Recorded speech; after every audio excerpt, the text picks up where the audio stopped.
in multiple parts of the world. Okay.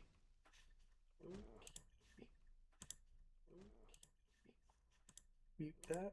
Because we do not need that to be going. We do not need that. It is meeting.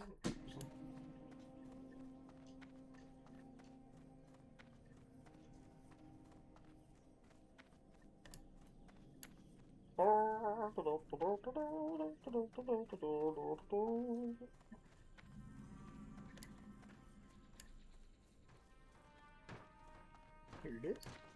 Hello.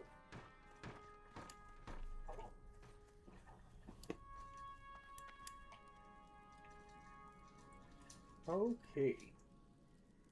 AI viewers pt.4.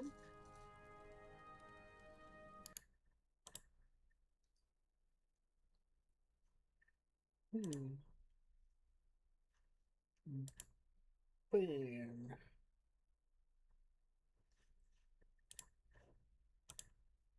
I will not be getting any AI followers, thank you.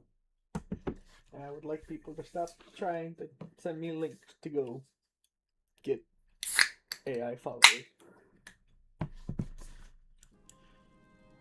Another dragon. Barbecue.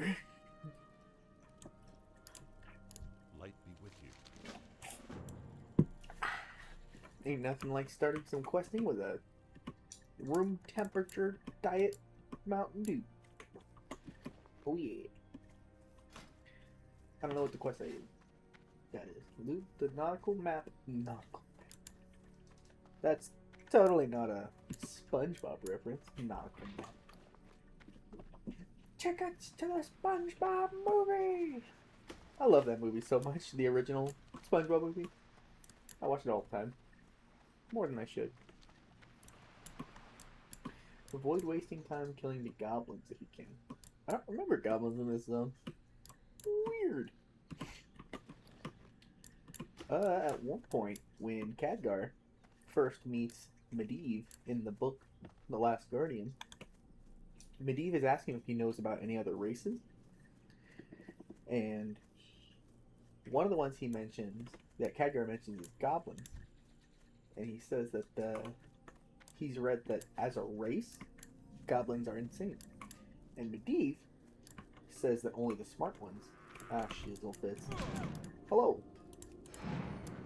I was told to not waste time killing you. What is this? Oh, I don't need that. Bro, can you leave me alone? I don't want to kill goblins. What was I saying? Khadgar said that he's heard that goblins as a race are met. And Medivh says only the smart ones. Which is a very interesting idea to me. You think they're gonna attack me if I take the compass? No, he's pretty busy. Hammering away. I don't know why he's hammering and not mining. That kind of confuses me.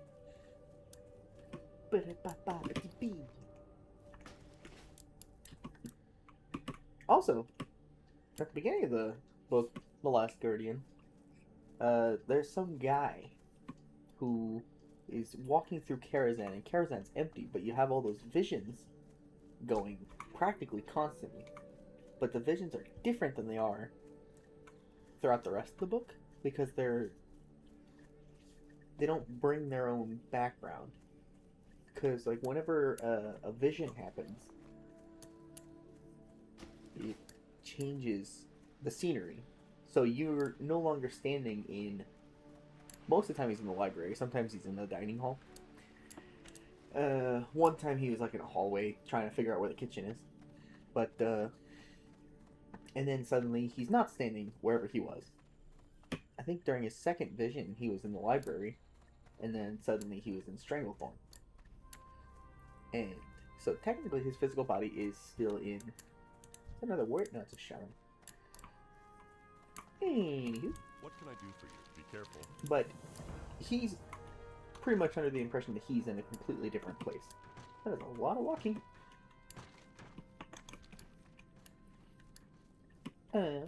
But then at the beginning of the book, when this mysterious figure is walking through the tower, all the time fragments are separated and they like are blending into the environment of Karazhan.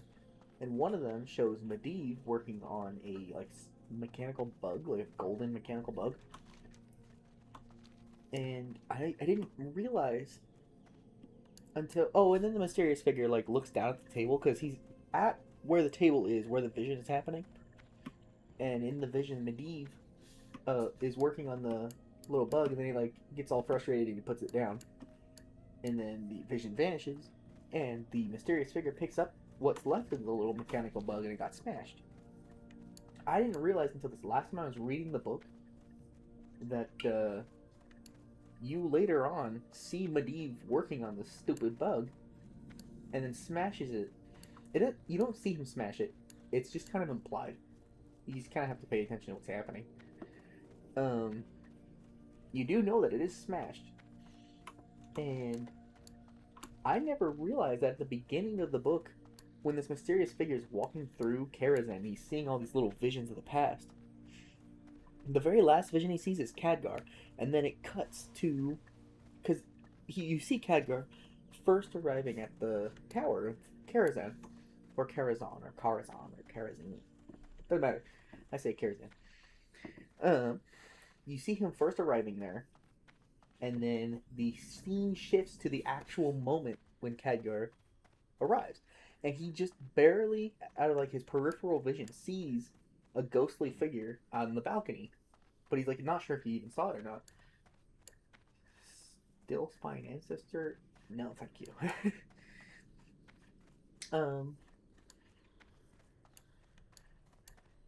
It's very fascinating. I love the way that the book is written, but then I didn't realize until this last time I was reading it that all the visions that the mysterious figure at the beginning is seeing are all things that happen in the book, that happen throughout the story. But it doesn't really bring light to any of that. And then at the end of the book, the mysterious figure is revealed, and he's speaking to Khadgar, and they're talking about, is it the future, is it the past? And this is the first time that he went to a vision where he could actually speak to... Oh, and then he didn't go to the vision, he's just there in Karazhan. They happen to be in the right spot at the right time to actually talk to each other and see each other. But only for a few minutes. So they chat a bit. I have to go open them up. Oh, technically around. I could probably get up over here. It's fascinating.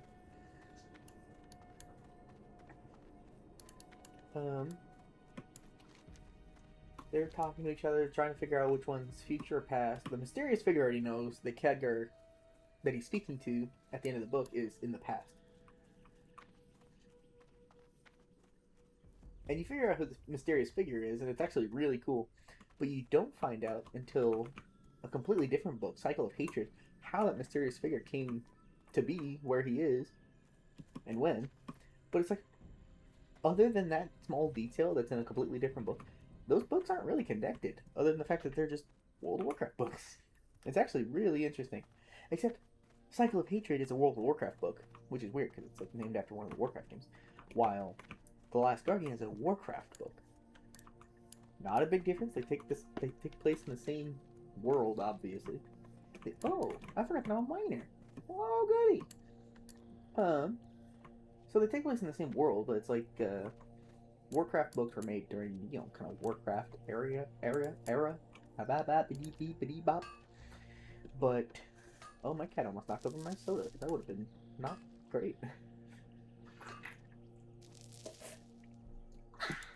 Anyways, and then World of Warcraft books started coming out when World of Warcraft was a thing in 2004. Obviously some things changed. There's one book that I remember was actually written by Chris Metzen himself, which is really cool. And it's about Tyrion Fordring. How cool is that? I love Tyrion Fordring. He's one of my favorite characters.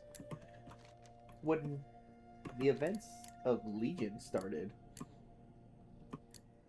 and I was playing my paladin. No, I was playing my mage, because my mage was my main for Warlords. And then I saw what happened to Tyrion, And it actually almost made me cry. I was crazy. And then I was like, that's it. I'm playing my Paladin. And then my Paladin became my main for Legion because of that scene. And also because the Ashburner. I wanted the Ashburner for forever. Because who didn't want the Ashburner for forever? And then I remember reading all this stuff, watching these videos. You were talking about how difficult it is to get the corrupted Ashburner look, the secret skin for your legendary weapon or your whatever it's called, the artifact weapon. And it did not take me very long at all. I just got really, really good RNG that day. And then that was like one of the only times in my World of Warcraft experience where I did a lot of PvP. And it turns out, during Legion, as a Retribution Paladin, I was actually pretty good at PvP. It was pretty crazy. I never thought I would have been. But then I got the golden version of the Corrupted Ashbringer. I don't remember how many people you had to kill. I think it was like 1,000. You had to kill 1,000 people in PvP. It went by so fast because we were playing with this guy that we met from our church. I don't go to church. But I used to go to church when I was younger. I think it was like 16, 17. Oh, geez. That was like 10 years ago. My back suddenly hurts. Maybe. Except the Kessel Run. This is the ship that did the Kessel Run in 14 parsecs. 12! Because parsecs is a unit of distance, not time. Which is confusing. Like light year is also distance and not time. I don't know why I'm saying it. That's common knowledge at this point. Oh, is that another warrior? Oh, you're a mage. The Naru have not forgotten us. I got a mount. 100%. Wow. This is faster than level 30 mount.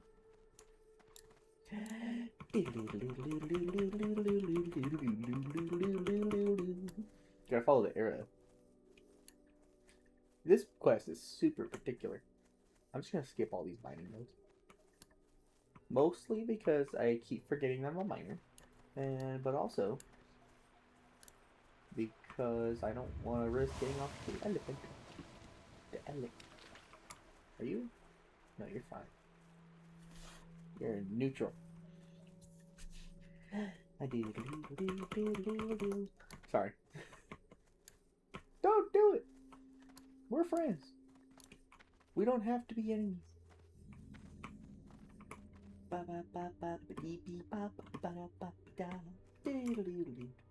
the light embrace you. Water closer? Going here. Alright, gotta get a base. Face the door, get as close as you can to the guy. Get rid of that. All prices here are reasonable. Or as far as from the guys you can while also making it your home. And then as soon as you Hearthstone back, you'll be ready to just waltz off. You don't have to turn around or nothing. Open your heart to the light. Pave No. the road traveled by few. Oh, Open your heart to the light. thank you. I'm gonna be doing a lot of questing in Warm this zone. wishes to you. I wonder if I'll be going to the next zone at the end of this, like I did these last couple of times. I think it's really fun how it worked out these last 3 videos. At the very end of the video, I'm going to a new zone. The Naru have not forgotten us. So each one of my streams have been in a new zone for my character.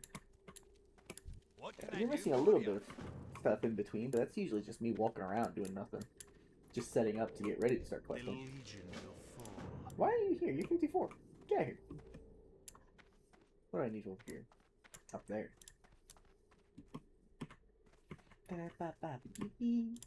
Draenei can live to be so freaking old, man.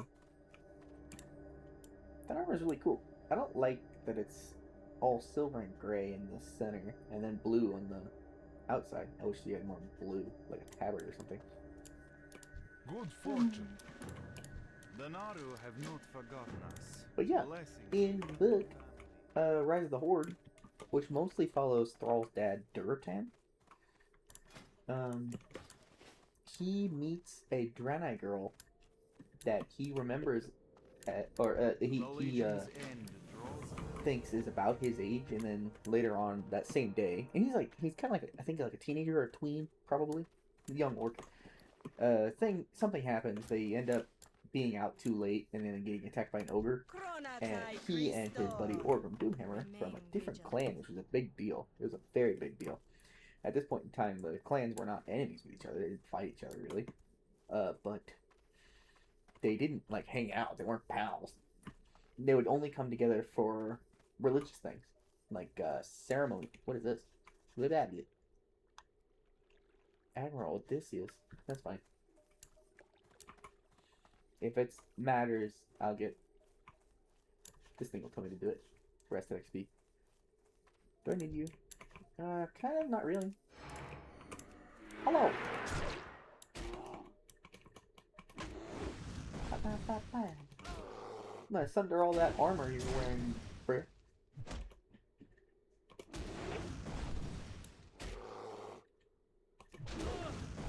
Hiya! I did it! I am the champion! You're next. I was saying something. Okay, so they get saved from this ogre.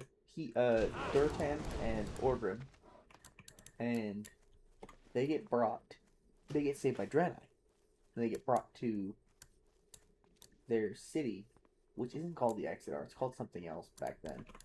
But this is on Draenor. Sorry, I just realized there's a mining node back there, but I'm too lazy to go back and look at it. They get brought there, and they get to spend the night with Velen, because Velen wanted to learn more about them. And they spend a lot of time like trying to decide whether or not they're being insulted or not, because they're not used to dealing with Draenei. And that's like the most amount of conversation that any orc and Draenei had at that point in history. Was Durtan and Orgrim got to speak with Prophet Velen. But anyways, on his way to the Citadel, he sees a Draenei girl who's about his age. And then the guy that escorts them, I don't remember his name, it's like Murad, but it's not Murad, it's somebody else. That's somebody else. Anyways, he mentions that he remembers leaving their home. I think at that point he said it was like 200 years prior, but at this point in time I think it got retconned to be a lot longer than that. I'm not sure. It's been a long time since I've read that book. But, ooh, I'm kind of scared of this zone. I had a difficult time, not difficult per se, but I did have a annoying time trying to do it with my hunter because of how many of these satyrs would just come at you. Come at me, bro. Ooh, that was close.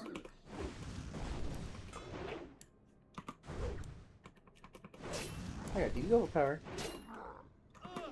I got to use it again. Keep dodging, bro. See what happens. Band-aid.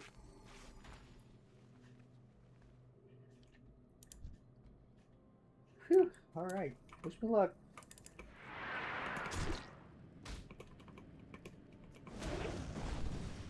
This is going fairly well so far. And then, yeah, so he mentions, the Draenei dude mentions to Durtan and Orgrim that he remembers. Oh! No! Oh, okay, he remembered arriving on Draenor more than 200 years ago. And then Durtan realizes that the girl he saw that he thought was his age is probably nowhere near his age. And that's very true, because then later in life, as an adult, everybody knows that the orcs fought the Draenei. And at some point in time, they actually believed that it was pretty much to extinction, but it wasn't. Obviously. Got aboard. He goes back there and he sees that girl again, and she looks exactly the same. This is like 20-ish years later. Like, it doesn't really say, but it's just kind of like, I'm just going by context. It is at least like 15, I would say. Because at this point, he's the chieftain of the Crosswolf clan. And He's kind of he's married to Draka at that point. Although I don't think they have marriage things. He's mated with her. That sounds naughty. But not important. And she's exactly the same. And he doesn't care. Don't worry. Somebody else does. It's really sad, actually, the part of the book where, because Durden doesn't know. He kind of knows that something's up. He doesn't inherently doesn't trust a lot of the stuff that at this point Gul'dan was leading them into doing. But before that, it was Ner'zhul. But they were just the spiritual leaders of the Horde at that point. What's this? AI viewers? You are getting blocked too, my guy. I do not want AI viewers. It's not happening.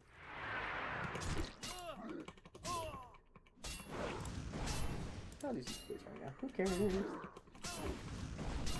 See, Orgrim was so happy. He was telling Velen about how one day he's gonna get to wield the Doomhammer, and he's telling him about how great the Doomhammer is, and it's like he's so ecstatic and excited.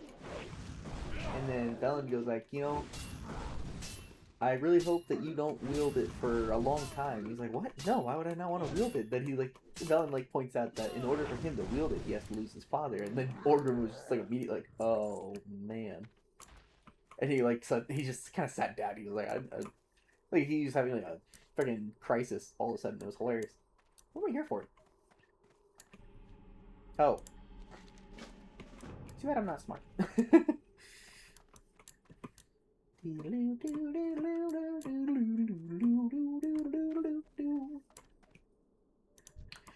This guy sucked. Ooh! Mushroom! There's a couple things I really hate about this zone.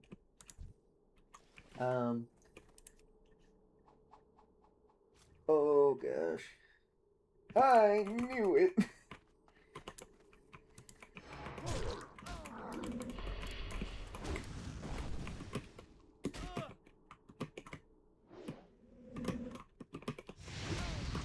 This isn't great. Another one? Oh, that's the same one.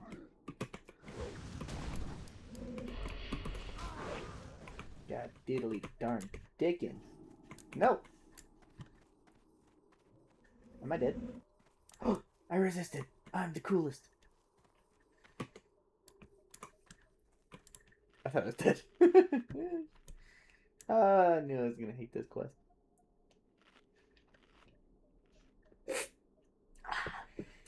Mountain Dew. It's good for your soul. Hello. Please don't.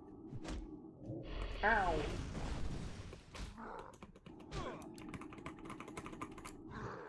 Might pop you again.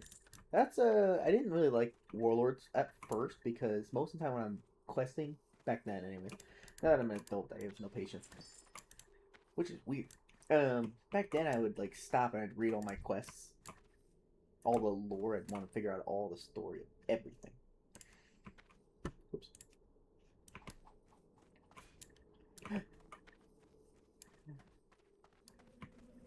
No! He got me weird. Stop it! I really need some form of interrupt. Oh no! Also, rereading The Last Guardian again, another thing I realized was there's these two mages that get killed, Huglar and Hugarin, and part of as they're trying to investigate what happened to them, it gets brought up how they were burned, because they were burned to death, and Khadgar is like, hey, were they burned front and back? Were they face up, face down, face away from the window or towards the window? All these things. Lothar says that they're burned front and back. And then he's like, okay, so then a demon couldn't have done it by attacking them from the back, because they would have fallen forward, and then maybe even if they got caught from fire, it'd just be the back that would burn, whatever was facing up. It wouldn't have been. I don't need you, but if I can kind of stay in this area, just going back and forth between killing these dudes and the regular one, it'll be kind of slow and painful, but it'll be fun. Or safer. Okay, I have 2 cats on my desk between me and my monitor, and I'm kind of having a hard time. They sure are cute and pretty, but they're in my way. Oh, power. Screw you, buddy.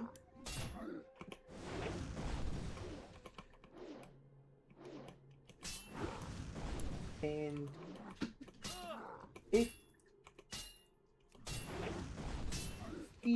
it always felt like a weird detail that they only really used because they needed doubt to be in there for the investigation part. And like Khadgar, like, it didn't make sense how they could have been killed by a demon that just snuck in through the front or from behind them from the window. Hi, I did not see you there.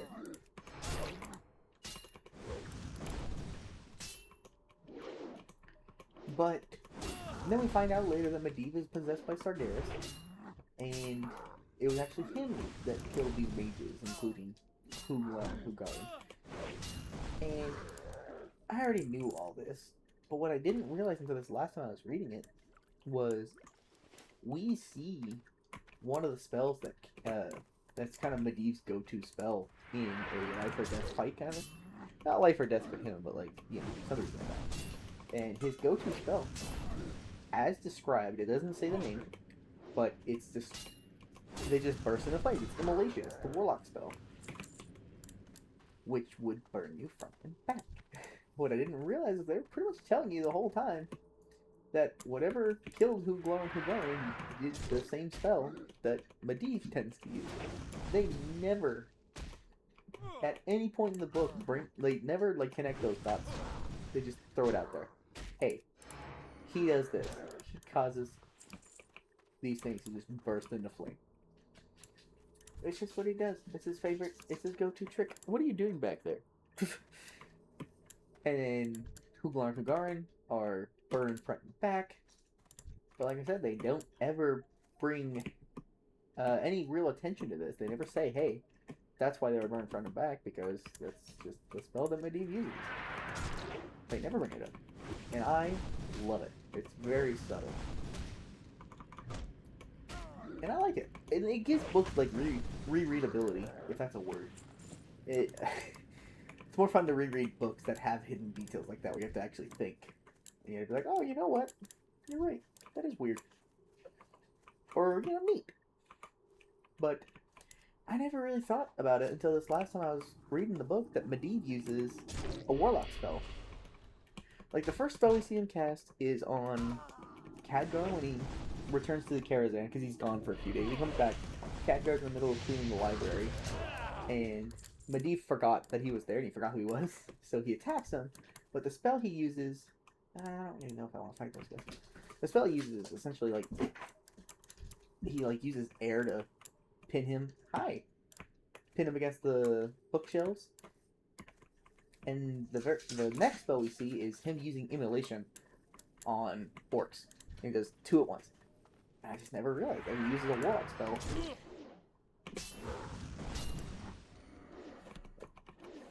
And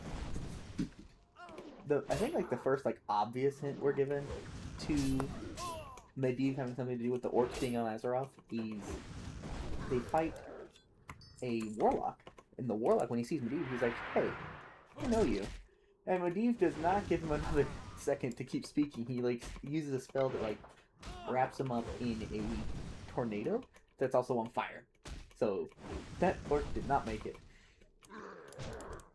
But there's so many subtle hints to the fact that he's actually the guy behind the scenes killing these mages that are secretive members of the Tirisfal which at this point in the book you don't know. You don't know about the Tears Fallen. And they don't really talk about it too much. Like, you don't know their history in the sense that you get like a very brief kind of mages brought demons to Azeroth a long time ago. They barely were able to get rid of them. And then the mages decided to use magic. They were like, you know, we are left with a couple of choices. We can either never use magic again, which is what the Night Elves did. But the Tears Fallen, they're like, yeah, we can't do that because there's going to be people that use magic, and they're going to bring the demons again anyways. So the best thing we can do is to prepare for that inevitability.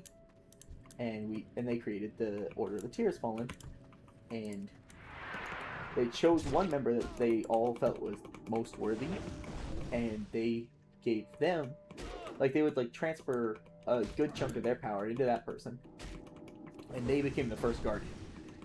And then they returned that at the end of their tenure, or whatever you'd call it, as guardian. They would return the power to the Tears Fallen. They would choose another guardian, and they give it to them. Eventually, this leads to Adrian becoming, which was insane at the time because she had to deal with a lot of sexism. She was the only candidate that was a female. And not only was she the only candidate that round that was female, she was the first candidate ever that was female for being the guardian. And then she became the most prominent and most powerful guardian of all of them, which is fantastic if you ask me. But then she like doesn't trust them because politics, and politics have kind of corrupted the Order of the Tears Fallen. They become too worried about politics. I don't know how else to say it, but so she decides she's not going to give the power back, and she ends up living to be about 1,000 years old, which is insane for a mage. Like, it's mentioned that, you know, a lot of mages are, like, powerful mages are able to live longer. It's just a thing that they're able to do in World of Warcraft. But when they do that, they usually end up being like really frail and weak.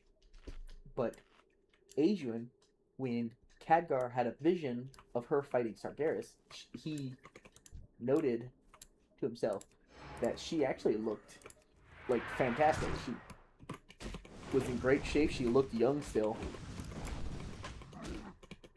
And which is just a testament to not only how powerful she is, but how skilled she is. And I really love it. And even Medivh admits that she is the most powerful and most influential of all of the Guardians ever, including himself. Which, I like the humility. The humility and all that. Anyway.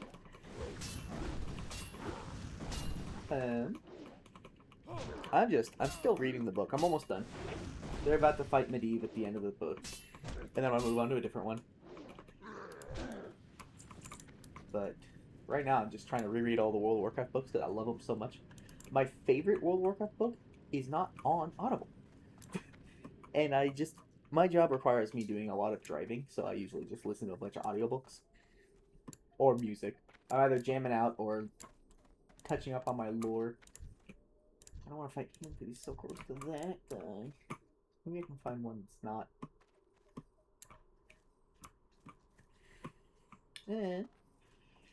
Anyways. Adrian. The fact that she's still around and kicking by the time Jaina becomes a mage. So like even Jaina, hundreds and hundreds of years after Adrian, she still has to deal with sexism and how being a mage is not as easy for her as it is for other people. Or for men, anyways. But Adrian, 1,000 years ago, was way worse when it came to it. And that's just another thing that proves... Can I help you? That's just another thing that proves how great Adrian was as a mage. Not only was she the only female candidate ever for Guardian, for the being the Guardian of Tirisfal, but she was also chosen out of that whole group of talented young wizards because she was just so much more skilled than all of them. And it was fantastic. And there's this guy that's mentioned in the book who makes these spells that are like really complex and hard to do. And one of the guys tries to say that he should be guardian because he's able to cast one of the spells, and it like turns something to gold or something. And he does the spell. He looks all smug. Ooh, this might be my chance to go get that guy. I'm coming. Yeah. Come at me. Anyways, he turns the thing to gold. He's all smug, and then the older mages, the Tears Fallen mages, they just kind of make fun of him. They're like, can't you see that that's actually not real gold? That's fake gold. You didn't cast a spell right. You suck. It was hilarious. And then Ageman actually cast a couple spells that guy had created. So, the thing he tried to do to prove that he should be the guardian, he couldn't pull off, but Ageman was able to. And it's super funny in my opinion. It's much better in the book than me talking about it. Cycle of Hatred. It's mostly about Jaina and like this, like the Burning Blade, the Orc clan, the Burning Blade. Like, they're like working behind the scenes and they're doing some crazy stuff, and they're like trying to reignite the fight between the Horde and the Alliance, which they didn't need to do anything. It was going to happen anyways. This is back before Cataclysm. So they're gonna fight anyways. Not important. Oh man. Ageman, when Jaina meets her, it's just a cranky old lady living out in the middle of nowhere. And I love her. She's fantastic. She's super snarky and sarcastic. And she's got more knowledge in magic than anybody alive. Except for maybe Medivh, because I think an argument can be made that Medivh is still around. I'm not sure. I don't know what happens to him after the events of Warcraft 3. But Ageman is like the only mage in history that I know of that actually resurrects somebody, and she resurrects Medivh. It took her years. I want to say it was like at least a decade of storing as much power as possible, and then she cast a spell to bring Medivh back to life. Which is insane, because she's a mage. She's a wizard. She's not what you would assume would be able to bring someone back to life. And this was years after he died, too. And then, of course, I used up like all of her magical power, so now she's back to not having any magical power. But that was because of something Medivh did when he fought her. And she gave him the power of the Tears Fallen. Or the power of the Guardian, I mean. But he was too young and he wasn't ready for it. And it caused him to go into that coma. But then when he finally fights her, which, it was Sargeras, it wasn't really Medivh. But he, rips out what's left of her magic. But there's a part of Medivh that's still kind of conscious. Sargeras, what he really wanted to do was kill Ageman because he hated her. But he couldn't because he was in Medivh's body, and he just couldn't force himself to do it. It was hilarious. But that's why Ageman is still around, so she never died. I mean, she might be dead now. I don't actually know what happened to her. I know that after the events of Cycle of Hatred, she becomes Jaina's mentor. Not mentor. Well, yes, mentor. But, she's an advisor. Oh, he's dead. Sorry. He was healing. I was gonna sit here fighting him for another 10 minutes. But, and I think most of that, where Ageman is Jaina's advisor, I think most of that's in the comic books, and I haven't really actually read any of the comic books. Oh, hello! You're fancy. You got a moon. Can you step away from? Actually, you know what? I'm out of reach. There he is. Hello. Oh. You're fast. I do really want to read the comic book where... Oops. Where Varian gets separated into a weak-willed and a strong-willed version. And then his strong-willed version, goes into the ocean and wakes up on the shore of Orgrimmar. And then he gets kidnapped by a shaman who's like, you know what? You're going to be a gladiator. And the reason he did that was because Varian got attacked by a massive alligator looking thing over in Duratar. Um, and he doesn't have a weapon. But he starts just beating the hell out of it. And then he takes a stick and he kills it with the stick. And the shaman's like, alright, you're going to be my gladiator because that was cool. And so he does. And then his two buddies, his two other gladiators, I don't remember her name, but she's the Blood Oath rogue you see in so much art. Oops, I rendered him twice because I'm stupid. I don't know her name's like not Verisa. Verisa's Ronan's wife. What is her name? Valera, I think. Yeah, I think it's Valera. And she's awesome, but she's a blood elf, so she has a addiction to magic, and that is like a big part of her character in the comic. Is that she's addicted to magic and she has a really hard time avoiding magic. At some point, she goes and gets her fix, but whatever she absorbs has like a demon in it.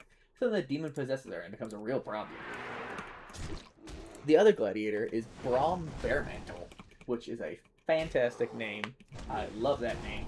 He's a night elf druid who's got like the antlers and stuff, but he doesn't have the golden eyes. And if you don't know, druids with golden eyes just means that their connection with Azeroth is really good, which would usually mean that they're super powerful. The first ever druid to get golden eyes is Malfurion, and then it's just a sign that you're very in tune with the earth. I think it's specifically a night elf thing, night elf druid thing, because I don't remember any Tauren having golden eyes. And the reason... Oh, Illidan. Illidan, when he was younger, he had amber eyes, which is very significant, because night elves generally have silver eyes, but the amber eyes signifies in their culture or their beliefs, I'm not sure which, or if that's the same thing. Semantics, details, who cares? Anywho, having amber eyes signifies that you're going to do great things. You're going to be like a hero of your people. It's going to be awesome and fantastic. But the expectations that were on him because he had those fancy eyeballs ended up causing him to make a lot of mistakes, and those lead him to becoming a demon hunter. And he had good intentions. He did join the Legion specifically to trick them and to betray them and save the world. So he was trying to be a good guy. In the War of the Ancients, the reason he does it is because he's being corrupted, or tricked, I mean, by the old gods. The three that are trapped in the Maelstrom. I don't think it's the Maelstrom. They're trapped somewhere. And they tried doing something with the Well of Eternity and the Dragon Soul to free themselves, and it didn't end up working out. And at this point in time, this is when this book was written and published. This is when the old gods were still canonically stronger than Titans. So they knew they were using Sargeras as well to help free them, and they knew that if they... Can you stop? I have cats that are like on crack or something back there. They're having a good time, but they're loud. Thank you. They know that if they get freed, not even Sargeras would be able to stop them. Nowadays, that's not true. The Titans can defeat the old gods because the old gods are like they're strong, but they're not Titan strong. Not like they used to be before some form of retcon happened. So that's why Illidan joined the Legion, was to trick them, but it was also because he's being corrupted and tricked by the old gods. He was also being tricked by Xavius, because Xavius wanted to get revenge on Malfurion. So there was just a lot of people messing with Illidan's mind, and that caused him to make a lot of mistakes. But he ends up being one of the best characters in all of World of Warcraft, so, you know, that's cool. I can't say my character. There is one other character that's not actually a druid, who's a night elf with golden eyes, and it is Ajara. And it's mentioned in the book as being a super, super unique thing, is having golden eyes. And at this point in time, the druids having golden eyes wasn't a thing yet. Is there a mining node down there? Oh, it's right here.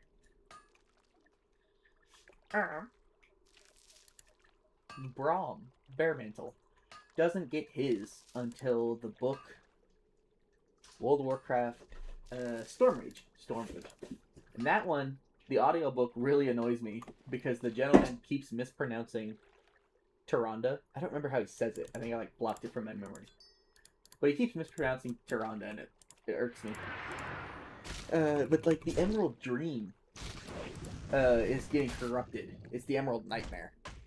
And it's leaking into the world. Like this fog starts slowly covering up different parts of Azeroth. And then anybody who gets caught in it falls asleep and they just start reliving.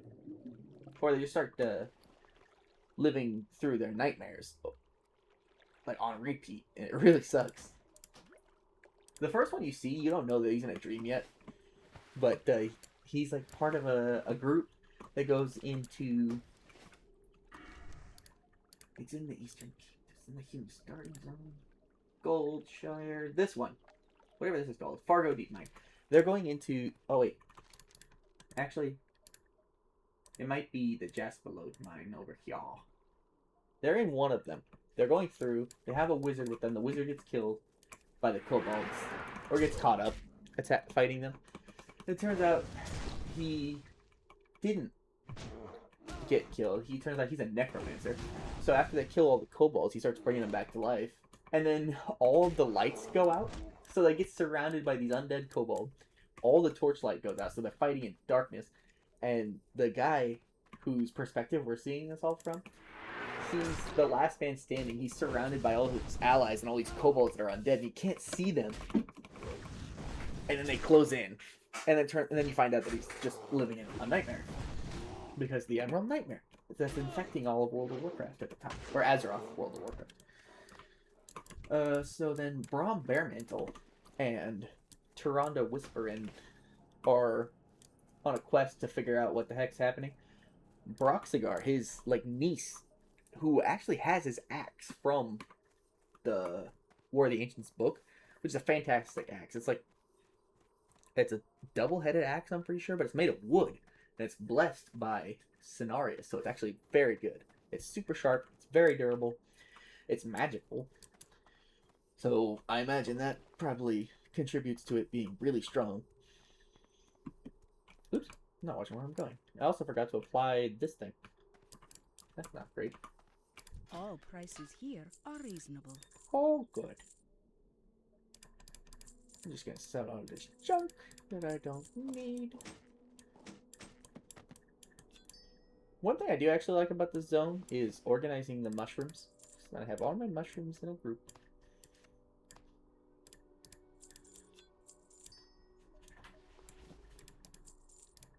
What are they saying? They go on a quest. Braum and Tyrande. They're trying to save the world.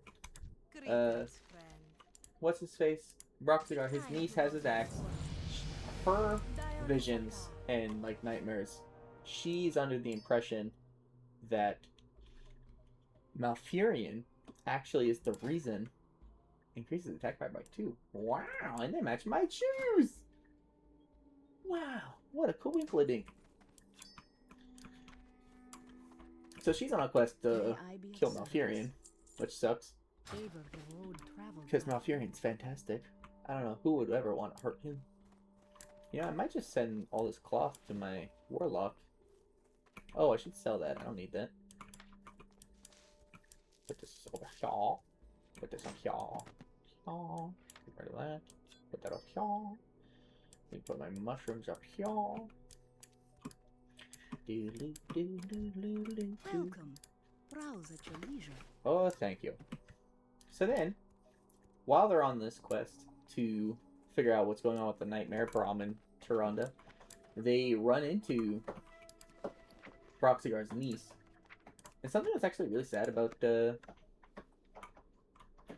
this is she doesn't reappear in any other book. She's not in anything. She dies at the end of Malfurion or Stormrage. The book.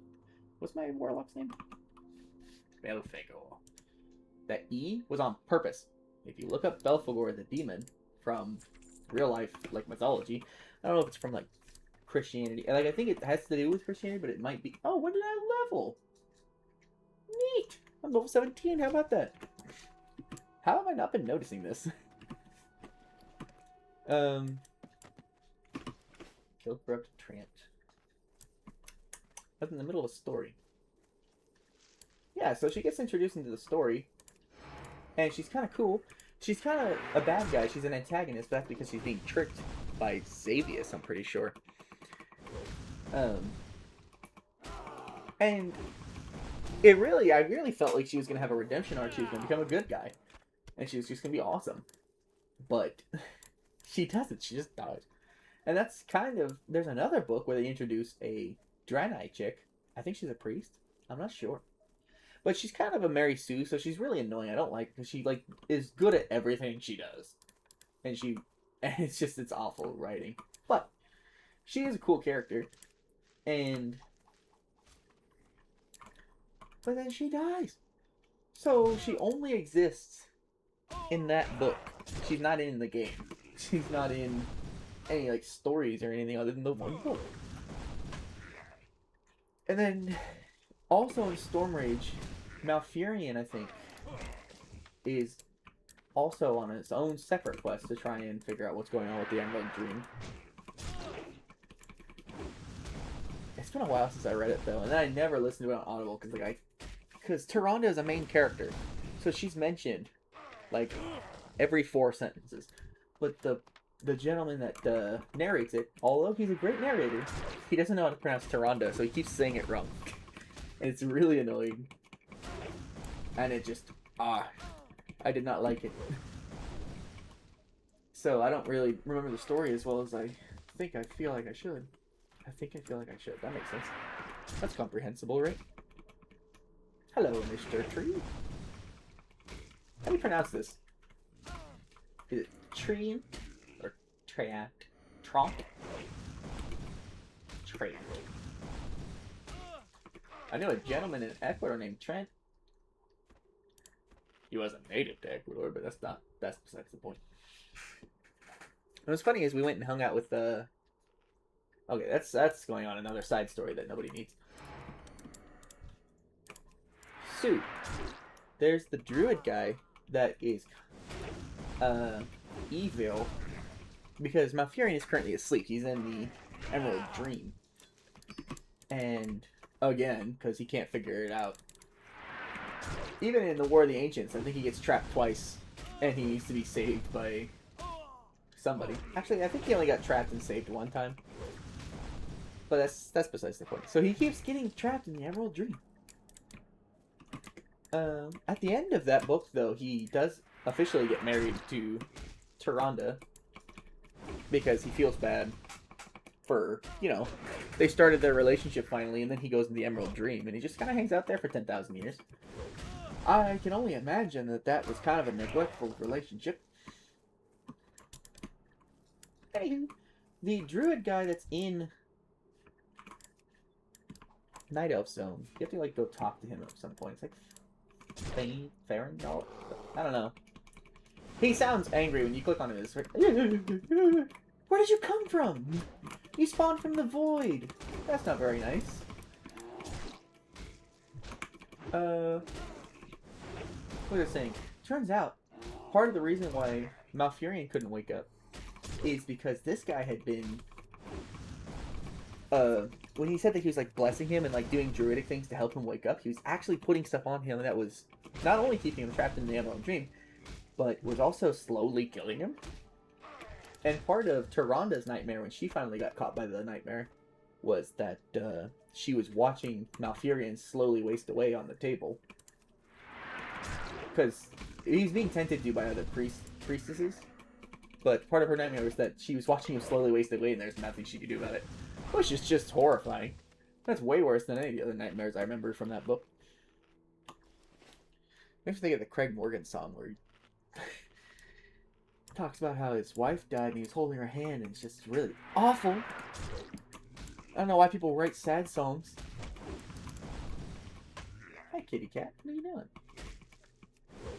Anyways, that's one of the reasons I think if I were in the world of Warcraft, which I would not want to be because kind of a something that's a constant is that there's always war happening. They're always crafting war. It's just a thing. I wouldn't want to be a druid. I just reread it to him. That was weird. I wouldn't want to be a druid because of the responsibilities of freaking tending to the Emerald Dream. And on top of that, hi, can you stop staring at me? You're so weird. Hi, kitty cat. Anyways. Also, I don't like gardening very much. I find it tedious and boring. But that's probably because I have a short attention span. Extension plan? Oh, a mining node. Oh, I still forgot to apply my freaking... I'm just gonna do it now before I forget again. It lasts like an hour, right? I'll be fine. Yeah, an hour. Hi, kitty cat.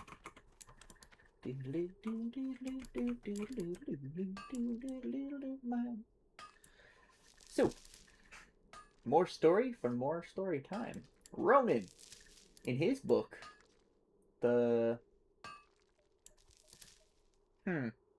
what's it called? Day of the Dragon? Yeah, Warcraft Day of the Dragon. He gets sent on a mission. You don't know very much about him. You just know that he was on... You just know that the 6 mages that are in charge of the Kirin Tor, their identities are secret. I think they're even secret from each other most of the time. Wait, that's not true. No, they know who each other are. But, like, even during their meetings, one of them, or... No, they're all wearing these hoods that obscure their faces. Not only does the hood, like, physically obscure their face, but, like, magically, because they're wizards. I mean, come on. May the light embrace you. Thank you.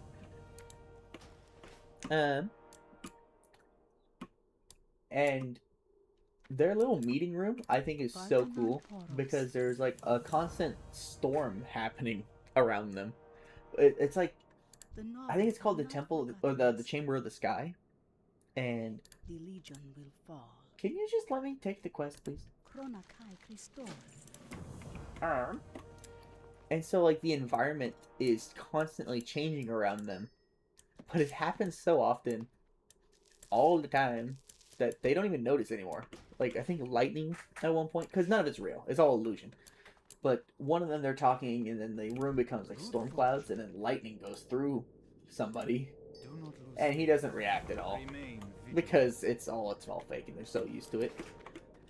And I love it. They're just having this meeting. They're talking about dragons, talking about all sorts of like political stuff. Because at this point in time, there's this guy named Prestor. Nobody knows who he is exactly. He came out of nowhere. He shows up, and this is after, I think, the first war against the Horde. And the Alliance is, they're not torn apart. That was what I was about to say. Oh, more advanced match, but why don't they touch? Why are my calves showing? What the heck? That's so weird. Anyways, words. They were coming out of my mouth, and then I forgot about all of them. Cheesecake. Oh, so there's all these political discussions. They're trying to argue what's going to happen to the plot of land, like part of the kingdom that is... Are you wearing a tabard? What kind of tabard is that? Oh, I don't know how to get that. Do you wish to buy? Trade? Mushroom. Remain vigilant. There's all these political discussions. Everybody wants part of the land, or they want something to happen to it. Part of the kingdom. It's like Stromgard, I want to say. Or Arathi? I'm not sure. Somebody betrayed the Alliance, and then he got defeated, because then the Horde was defeated. And, so they're trying to figure out what to do with all that land. Greymane wants it. He wants it just because he's kind of a selfish tookus. But... And then there are other people who don't want the land, but they just don't want other people to have it. Because then that would just give one person more power. And, you know, when it comes to politicians, even the ones in World of Warcraft books, they just absolutely do not want other political leaders to have more power than them. So they don't even want King Tyrannus to make it part of Lordaeron. Because then he would have so much more political power when he's already, like, the king of the capital of the Alliance. So he's kind of, sort of on top. He pretty much is on top.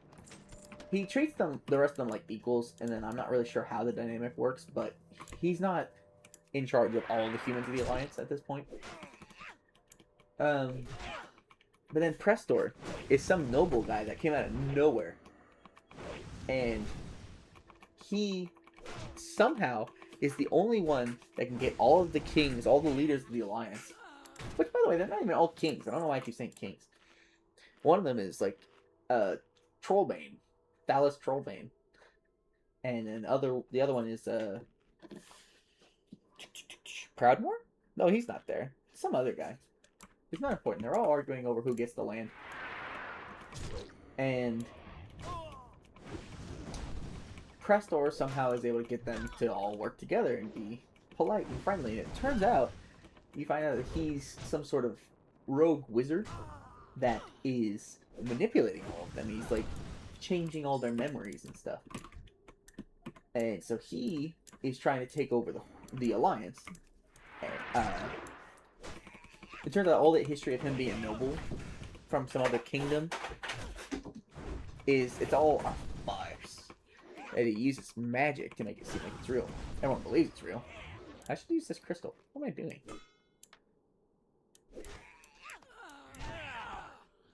This one. Oh, good. Oh, wait. Give me that.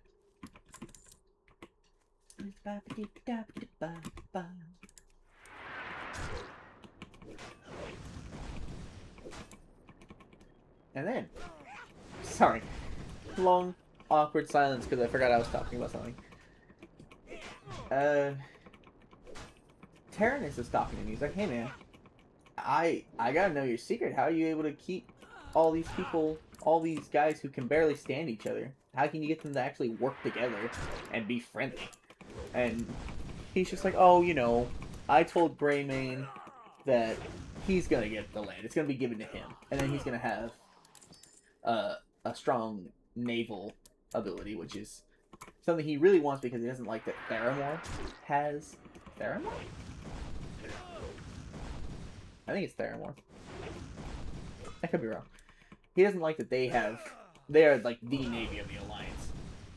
Proudmoore, whatever his area is called. And so Greymane wants to have naval dominance. Oh, I should be using that. Why am I not using that?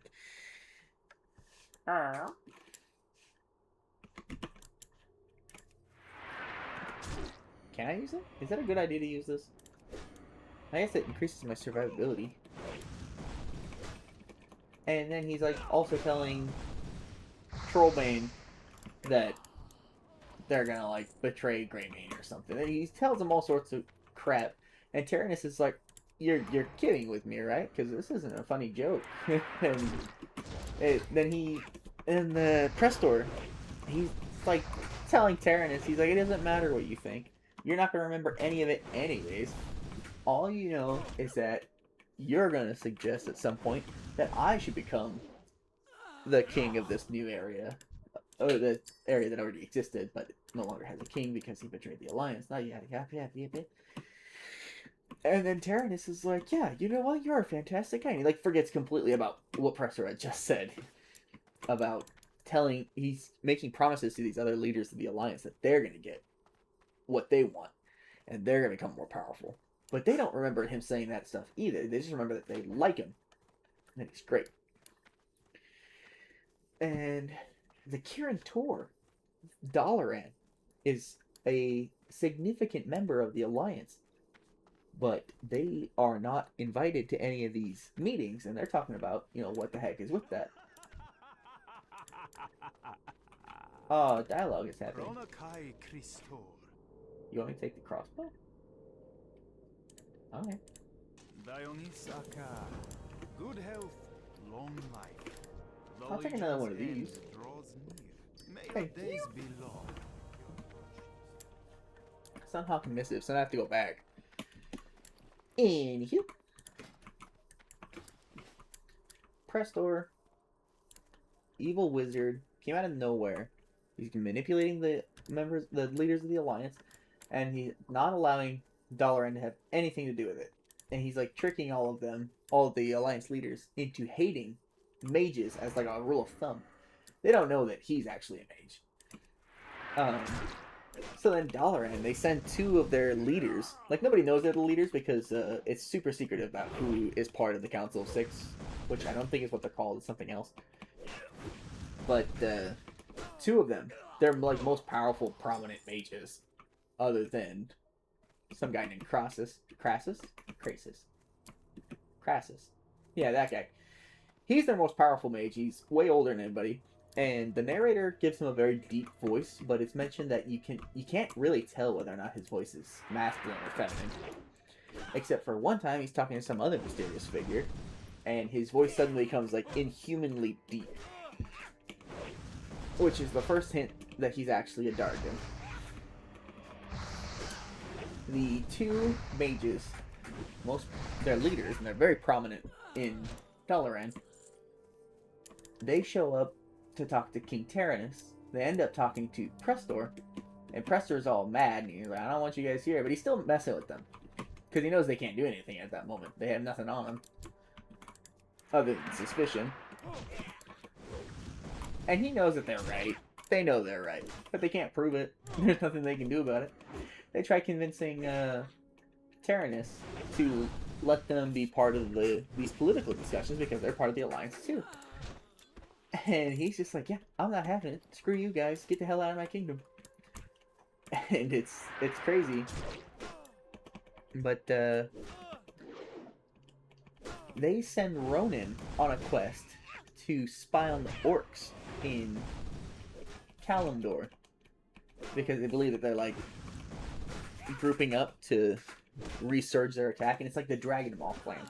The Dragon Ball clan somehow found the Dragon Soul, and they somehow figured out how to use the Dragon Scroll. That's not right. The Dragon Soul. Is that what I said the first time? I was wondering if you were gonna tell me. They find the Dragon Soul. They somehow figure out how to use it to imprison Alexstrasza, and I think 2 of her consorts. So they're forcing her. Can you go away, bro? They're forcing her to have babies so that they can raise those young dragons as mounts, and they're using them to defeat the Alliance because the Alliance has nothing to deal with it except for the Wildhammer dwarves, the dwarves of the Eyrie. Anyway, because they have griffins and they have stormhammers. Now, depending on which book you read, a stormhammer can be slightly different. In Warcraft, when you have those little dwarves that are on the griffins, their hammers are like covered in lightning, and they throw them, and then the hammers come back, and then they throw it again. So it's Mjolnir, essentially. A bunch of miniature Mjolnirs for dwarves on griffin back, and they're really cool. In another book, there's one, I think it's Kurdran. He throws his Stormhammer, and it comes back. So you know that that's a thing that Stormhammers can do, but at this point in time, that's not a thing yet. So in that Warcraft book, it's just a hammer that's like made of adamantine or something. Adamantite? I don't remember what it's called. It's really, really strong. And they're legendary. But they have another weapon most of the time, a axe, like an adamantine axe. And they use those primarily to fight the dragons. But other than that, the Alliance has nothing but mages, I guess. They have mages, and they have the Dwarves of the Eyrie, but there's not that many Dwarves of the Eyrie that they can just take care of all these dragons. Their advantage is that there's more of them than there are the dragons, or the dragons that are enslaved by the Dragon Ball clan. Anyways, so they're able to do some stuff. Oh, hello! But it's a real problem, and that's why they can't get... That's why they can't just defeat the Horde, just because the Horde has the Dragon Ball clan. And then there's another section of them that's off fighting, I think, around Dunalgaz. I think is the name. I'm not sure. But there's 2 sections of the Horde that are fighting. One of them is pretty much impenetrable, because they're in that mountain, raising these dragons, so they have a ton of dragon riders. There's no way you can get close to them. And that's where they keep Alexstrasza and her 2 consorts. One of the consorts tried to escape and ended up dying. The other one, Tyrannostrasz, is like deathly sick. So they know that, and even Alexstrasza's sick. She's not doing so well at this point in time in the book. She even tries starving herself, so they break a couple of her eggs in front of her, and then she's like, "Yeah, okay, I'll stop. I'll stop trying to starve myself if you guys will stop breaking those eggs. Can I help you?" Because that's kind of a horrifying thing to do. Anywho, they're raising these dragons, and they're using them to fight the Alliance. The Alliance can't do anything about it, so they send Ronan. But Ronan was only meant to spy on them. This is the group of the Kirin Tor, the 6 mysterious mages that lead the Kirin Tor behind the scenes. They sent Ronan to spy on the orcs and figure out a weakness, but he didn't know that was his only job, because Crassus manipulated him and tricked him into going to try and save Alexstrasza. So he knew from the start that his job was to try and save Alexstrasza. Doesn't know that Crassus actually doesn't think he can do it. Doesn't believe he can. But that's not the point. The point was he wants Ronan to sneak in to the mountain and trick the orcs into thinking that an invasion is coming. And the invasion would mean that they're going to get routed, and that would mean the end of the horde. But so they gather up all that crap, and they're getting ready to leave the mountain and go fight alongside the other section of the horde that's still fighting in like Dunalgaz or something. But so they send just Ronan. All it takes is for Ronan to be seen inside the mountain for them to go like, yeah, we need to get the hell out of here. And they do. But the only reason he really got in there is because Prestor found him. And it turns out Prestor is actually Deathwing. And he helps Ronan on his quest to break in to the mountain. But it's for the same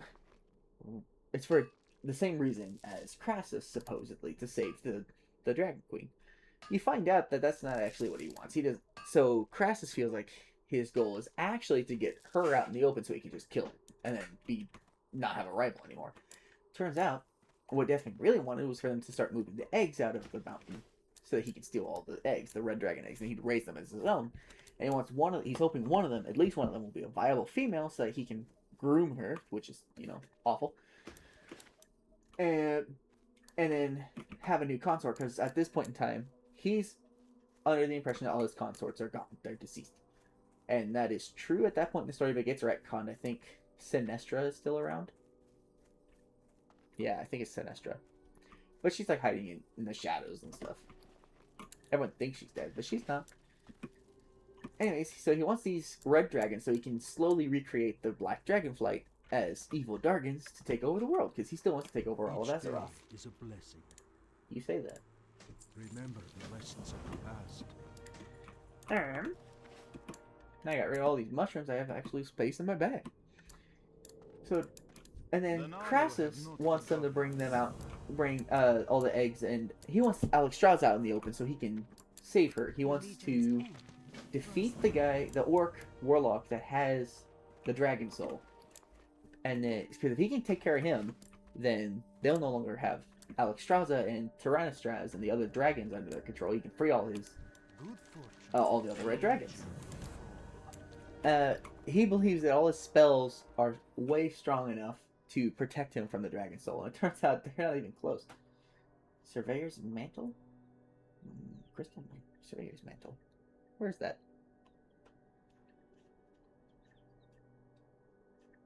Am I crazy? Did I not get it? Oh, it's right there. Wow. Anyways, they do. Ronan gets in there. They find him. They beat the crap out of him. They don't kill him, though, because they want information out of him. And I think the guy's name is Nafgrim. I could be wrong. The guy who's, like, in charge of the orcs that are in the mountain at the time. He finds him. He has the dragon soul. And he's super paranoid. And he's like, yeah, the humans, the Alliance, they're sending people to take over. And we've seen griffins already. We've seen all these other things that the Alliance has at their disposal. They're going to come take over the mountain. And then if we don't have access to our dragons anymore, then the horde is screwed. So we need to take all the eggs and all the dragons. We need to head over to where the other members of the Horde are fighting. But that's exactly what Crassus, whose actual name is Coriolstraz, that's exactly what he wants, and that's what Deathwing wants. So Deathwing swoops in. Oh, and Crassus throughout the book, he's reaching out to the other dragon aspects. He reaches out, I think, first to Malagos. He reaches out to Malagos, the blue dragon aspect, the guardian of magic or whatever it's called. But at this point in time, he's insane. He's crazy. His the form he's taking is described as being like bug-like and somewhat human, but like a little too tall and long and sharp. And he says that his face looks like somebody was like sculpting something out of clay, and they just got like the most basic shape and eyes and features, and then they stopped. And this is all just showing just how crazy Malagos is at this point, and that he's crazy because back in the War of the Ancients, when Deathwing finally reveals that he's insane, Neltharion, who's then eventually known as Deathwing, Neltharion shows that he's actually insane, and he has the dragon soul, and he uses that to try and take over the world. He's like, all right, all these dragons, you guys work for me now, I'm in charge. And then Malagos tries to fight him, and all the other blue dragons try attacking him. So Deathwing's like, yeah, no thank you, and he just uses the dragon soul to cause all the blue dragons to just shrivel up and fall out of the sky. All of them except for Malagos, who gets sent flying into a mountain. And so Malagos is knocked out. When he wakes up, his entire dragon flight is dead. And that's just awful. It's terrifying. That's why he's insane. This is 10,000 years later. Anyways, Crassus goes there to try and recruit him to help fight against Deathwing. He almost has it. He almost convinces him to help. But then Malagos asks him a question that he was really hoping wouldn't get asked, and that was, how are the orcs able to take control of Alexstrasza? How are they able to imprison her at all? They shouldn't be able to even touch her. And then Crassus, he can't lie to him, so he goes, yeah, so they have the dragon soul. You know the thing that murdered your entire dragonflight? Yeah, the orcs have it, and he kind of sort of knows how to use it a little bit. And Malagos is like, yeah, I want nothing to do with this plan. Screw you, go away. And that's what he does, because he has no other choice. And then he uses this flower. It's like the flower of ages or something. It's really cool. It's got 5 petals on it. It's like a lotus. But it's got 5 petals that are all completely different colors, and they're super vibrant. It even says that like there's one that's like black, and that's also vibrant. I don't know how black can be vibrant as a color, like matte black on a flower. I'm not sure. It's not important. That's not part of the story. He crushes it up, and he uses this, and he's there's like the Eon Rose or something. Oh, it's something cool. It's a cool name.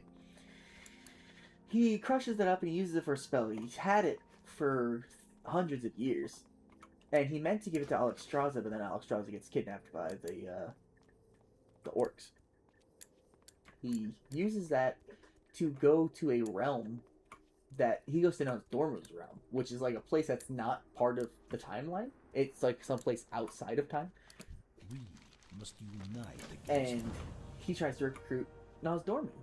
And Nozdormu's like, no, I don't want to. Later on, like way later on, like years later, we find out that Nozdormu actually already knows everything that's going to happen.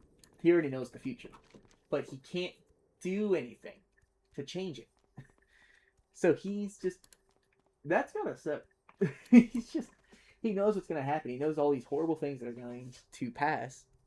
And he has no choice but to just do the things that he was always meant to do. So it was just part of the timeline.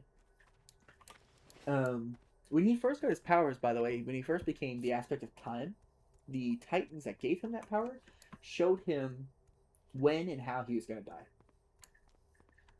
And so he knows everything that's going to happen up until the moment that he dies. Where am I going? Head up the ramp toward Heimdall on the top floor. Train your class spells. Did I not already train my class spells?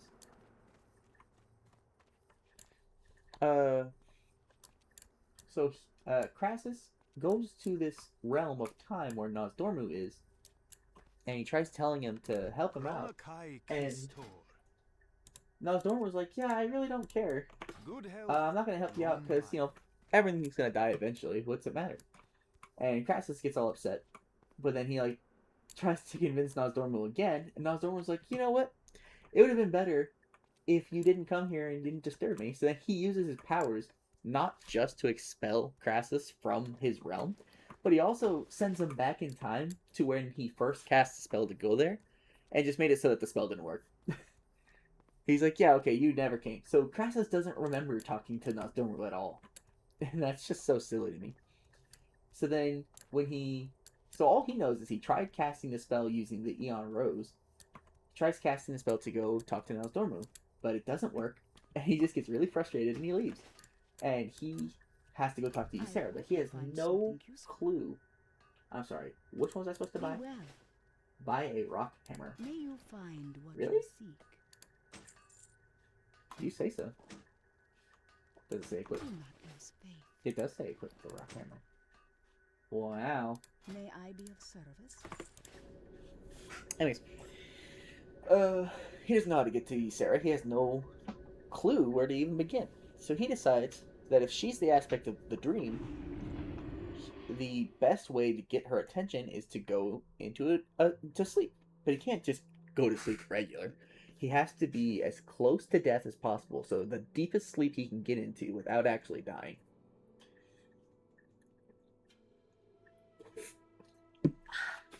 So he drinks this poison.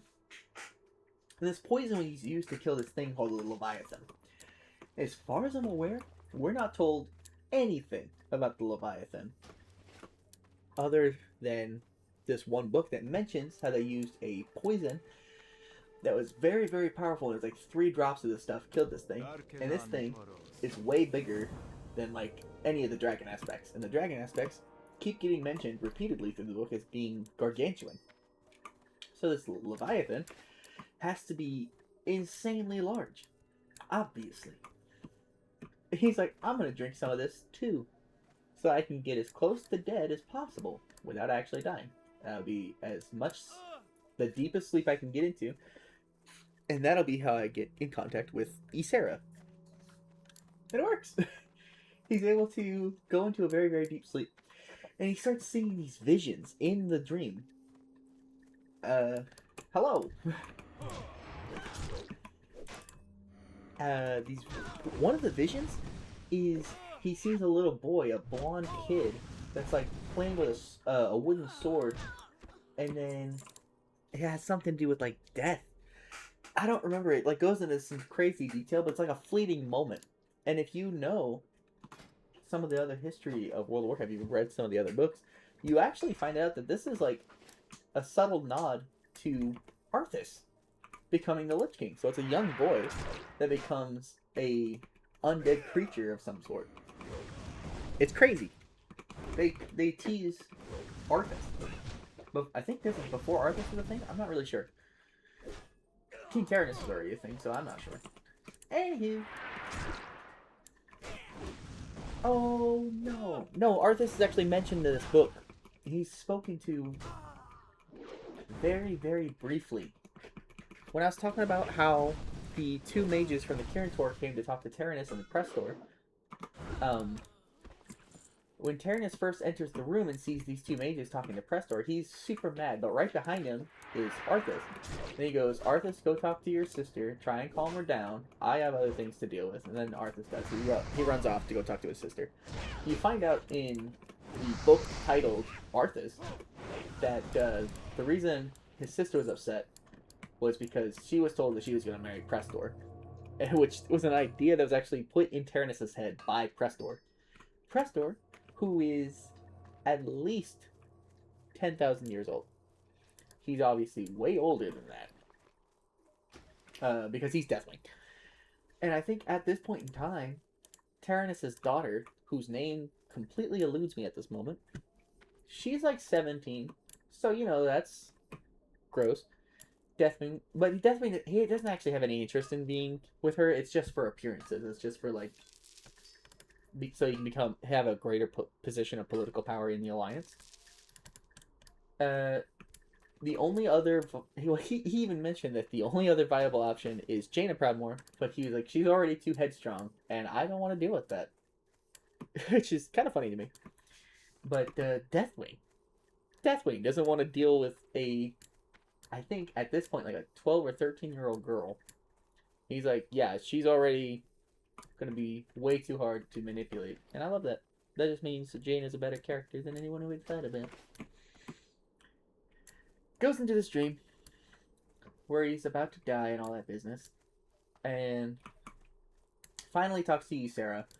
And she is the first of the aspects that he speaks to that's actually willing to try and help him out. But I think she said there's only a very small chance. She's like, The Legion will fall. I'll do my best. Don't get your hopes up. So it kind of sucks. Like, it's not a definitive, hey, I'll help you. But it's better than nothing. Ah, man, I'm tired.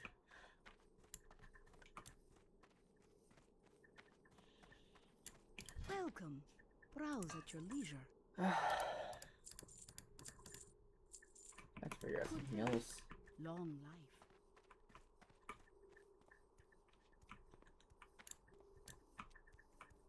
He wakes up from the weird coma dream he put himself into. Because he's Sarah. Sarah even said that he was about to die. He was like on the verge of death when she finally talks to him. But she makes sure that he doesn't.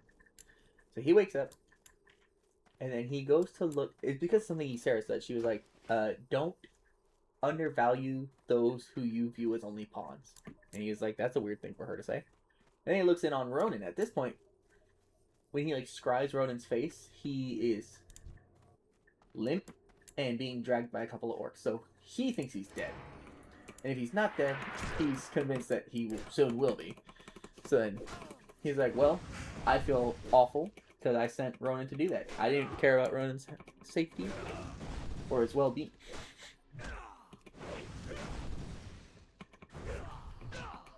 What does that smell? Anyways, he ends up sending Ronan to his death, essentially. And Varisa was a ranger that was sent with Ronan. Her job was just to get him to the port so that he can sail over to Kalimdor. Doesn't work out like that. I'm not really going to get into it. Instead, they fly over with griffins, and that's when Ronan is taken by Deathwing and tricked into helping out Deathwing with his silly plan. Not really tricked, but kind of strong-armed into it. He has no choice. Something that Deathwing mentioned that I quote all the time is he's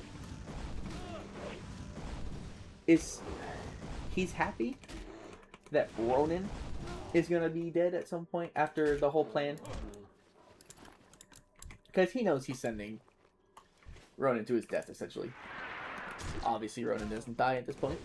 But that's not important. Deathwing is assured that Ronan's not going to make it. And he's actually happy about that. And the reason is because he knows that Ronan is a very strong-willed mage. And he's like, strong will makes very powerful mages. And he equates Ronan to Medivh. Obviously, Ronan's nowhere near as strong as Medivh. But then, Deathwing admits to himself that even he would not fight Medivh willingly. He wouldn't. If he didn't have to fight him, he wouldn't. Which is just crazy. Because Deathwing is one of the most powerful beings in Azeroth. Hi, Dingaling!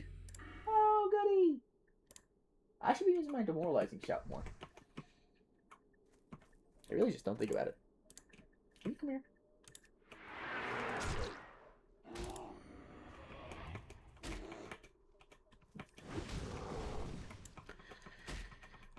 So I'm not saying that Medivh would be able to defeat Deathwing in a one-on-one fight. What I am saying is it's close enough that Deathwing is not interested in a fight like that. And for the record, I do think that at this point in Warcraft's history, Medivh would have been able to defeat Ronan. Not Ronan. Obviously he can defeat Ronan. I think he can defeat Deathwing in a fight. The reason I believe that is because Khadgar was able, at the age of 23 by the way, Nobody knows that. He looks like he's 84. But at the age of 23, he's able to cast a spell that inflicts so much pain on Deathwing that Deathwing retreats. Deathwing gets the hell out of there. What he does is he tries, I think, ice, but the ice melts before it can reach Deathwing because of all the heat that's coming from Deathwing. So he's like, alright, well that's not gonna work. Oh no, I don't think he tries frost. No, he tries shooting lightning, but the lightning just bounces off the adamantine armor that Deathwing has. And he's like, yeah, okay, so lightning doesn't work because of the armor. And then because of the sheer heat that is coming off of Deathwing, fire and ice isn't going to work. Because fire is going to do nothing. Because the heat coming off of Deathwing is way hotter than anything Khadgar can muster up. And he can't use frost because none of it would be able to get to him. It would just be water. He'd just be throwing water at him. And he knows that's going to be useless too. So he's like, so what if I don't do a, like, evocation spell? What if I don't attack him with an obvious attack? So instead, he uses telekinesis on the plates of armor that is in Deathwing's flesh. It's nailed into him.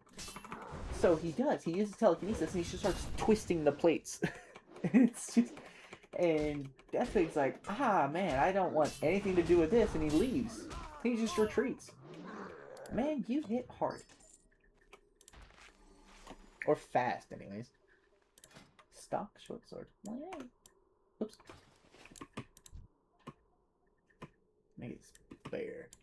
I'm just gonna eat this crystal.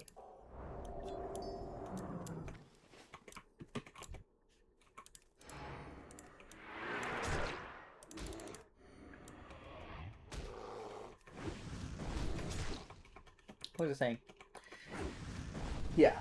So that's why I believe that Medivh could actually defeat Deathwing in a one-on-one, because Khadgar was able to get him to retreat from the fight, from the battlefield. Khadgar, who is a very powerful and skilled mage at this point in time. This is like during the events, or like before the events of Warcraft 2. But he's not a guardian. He doesn't have the power of the Tears Fallen. Medivh. And the reason Khadgar is so powerful and skilled is because he was the apprentice to Medivh. On top of his already very just massive potential as a mage. I smell something in my room that I should not be smelling, and I'm not happy about it. Also, I'm not going to get into it. Move that over there. Move this up here.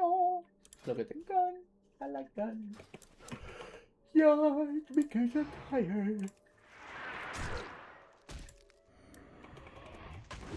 Yawn. Anywho.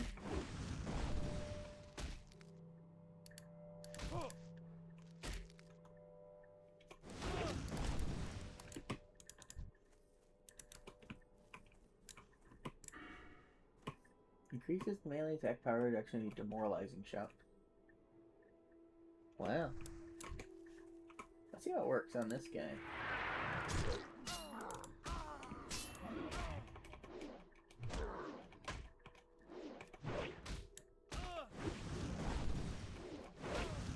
That actually is a hell of a difference.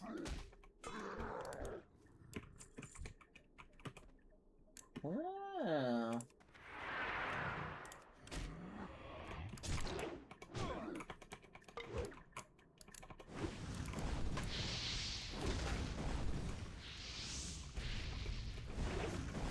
I shouldn't be standing here.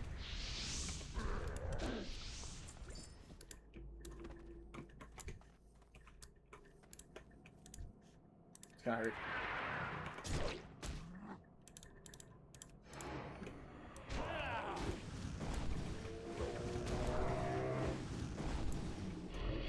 Ow!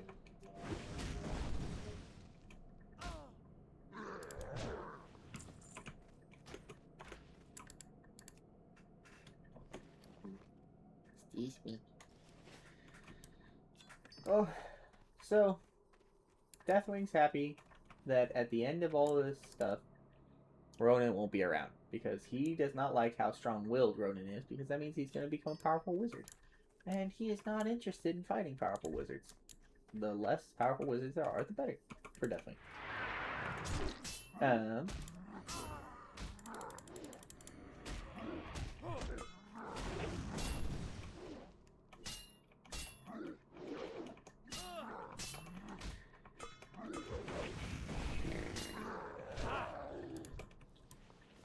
I'm just saying. I'm saying words.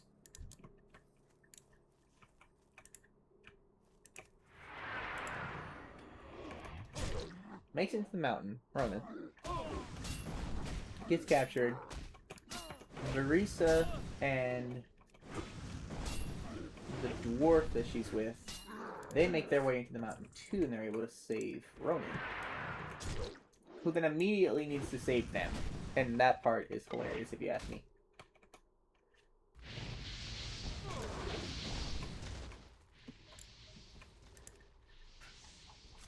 Take that, sir.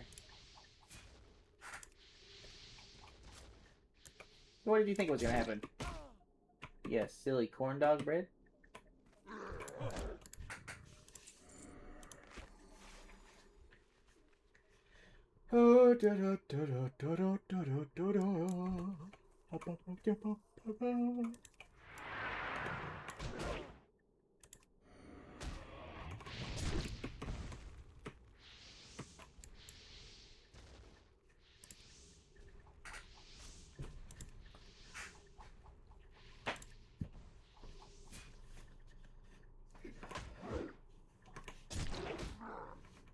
Hi, Moira. What are you doing? Wow, I hit hard. Probably because I got this weird rock hammer.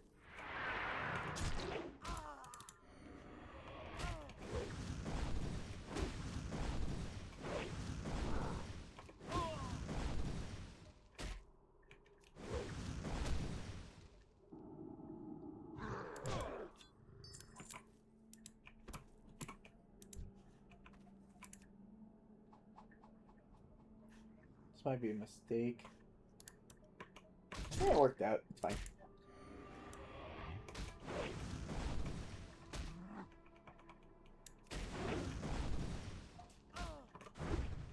Satyrs are just awful. I need more food. I want more. Ooh, wool. I need more band-aids. I can just keep using my band-aids. That wouldn't be a terrible idea. That'd actually be kind of a good idea. Honestly. I need him. I don't need any of those anymore. Just need 2 more of those guys. There's one right there. So maybe I can fight him. And fight him. Just like throw a dagger. I don't know. Because I do not want to risk getting those fellas in there.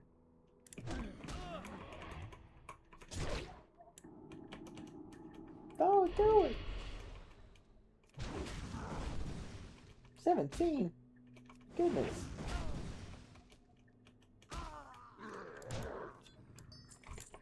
Almost done.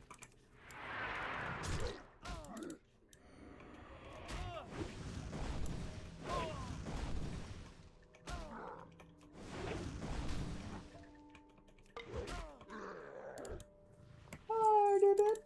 I'm the best. Thank you very much.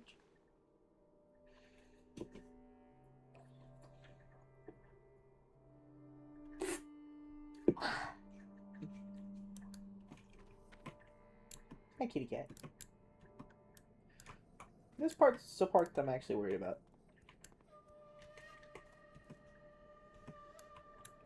I want to say there's a satyr that stands next to the guy that I need. Or, you know, fucking on top of him. Who knows? I don't know how I'm supposed to... Oh, no, I figured that. Okay, here goes frickin' nothing. Come with me.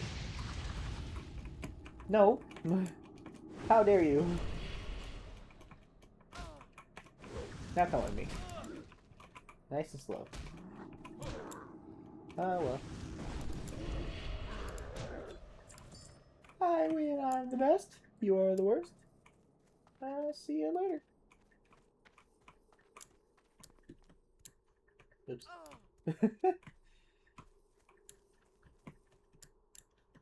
Oh man, curse of weakness.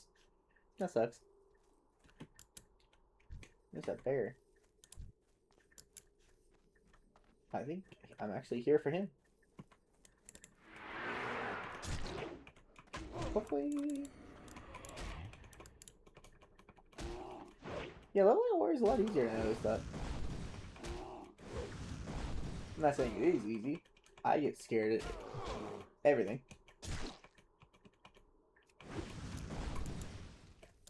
And a lot of my fights are a lot closer than I'd like it to be.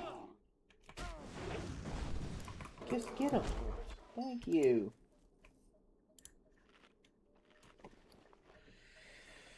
Oh, my chest hurts. That's not good.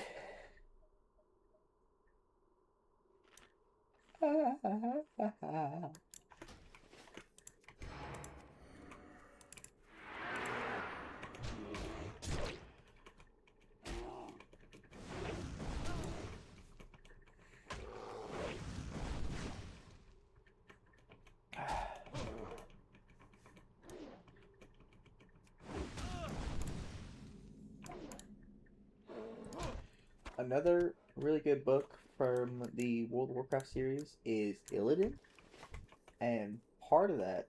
Am I in combat? With what?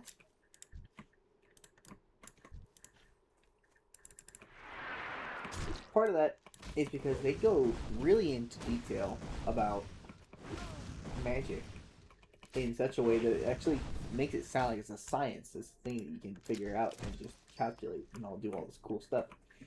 And I really like that. I like it when people really explore magic in their fantasy worlds.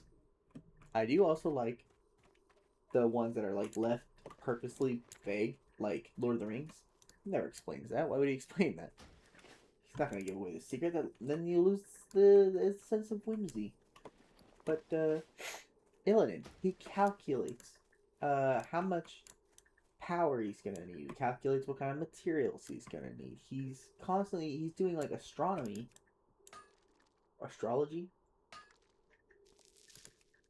something with the stars. He's like mapping out the universe, and he like creates this spell and a massive circle made with all sorts of crazy materials that allows him to spirit walk in a way, you know? He separates his conscious mind from his physical body. He's able to travel. And the universe. He flies off to Argus, of all places. The world that the Draenei originally came from, which is like the most prominent base of the Legion. Hi, Kitty Cat. And it's like an incomprehensible distance away from Azeroth. You can't simply just portal yourself over there.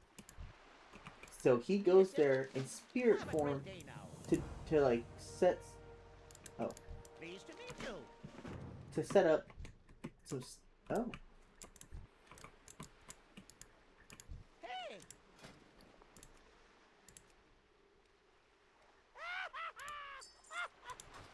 Got a brown suit. My, you're a tall one. Thanks. Hi, Mara. How's your day going? Do you not like me having my face up next to your face? Oh, I didn't notice.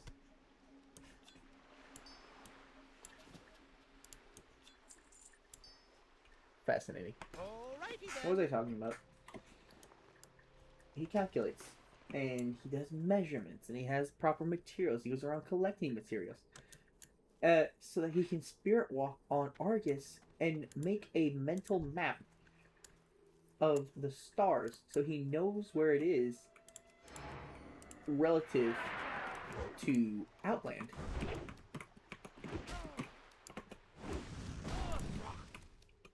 And then he creates a trap that he tricks frickin' Maya of Shadowsong into.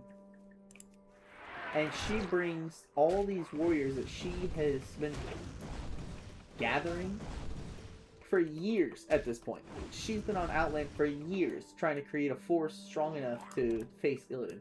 Illidan has also been creating a massive force of demons and fell orcs. And it's really crazy the kind of work and kind of effort that goes into both their little armies.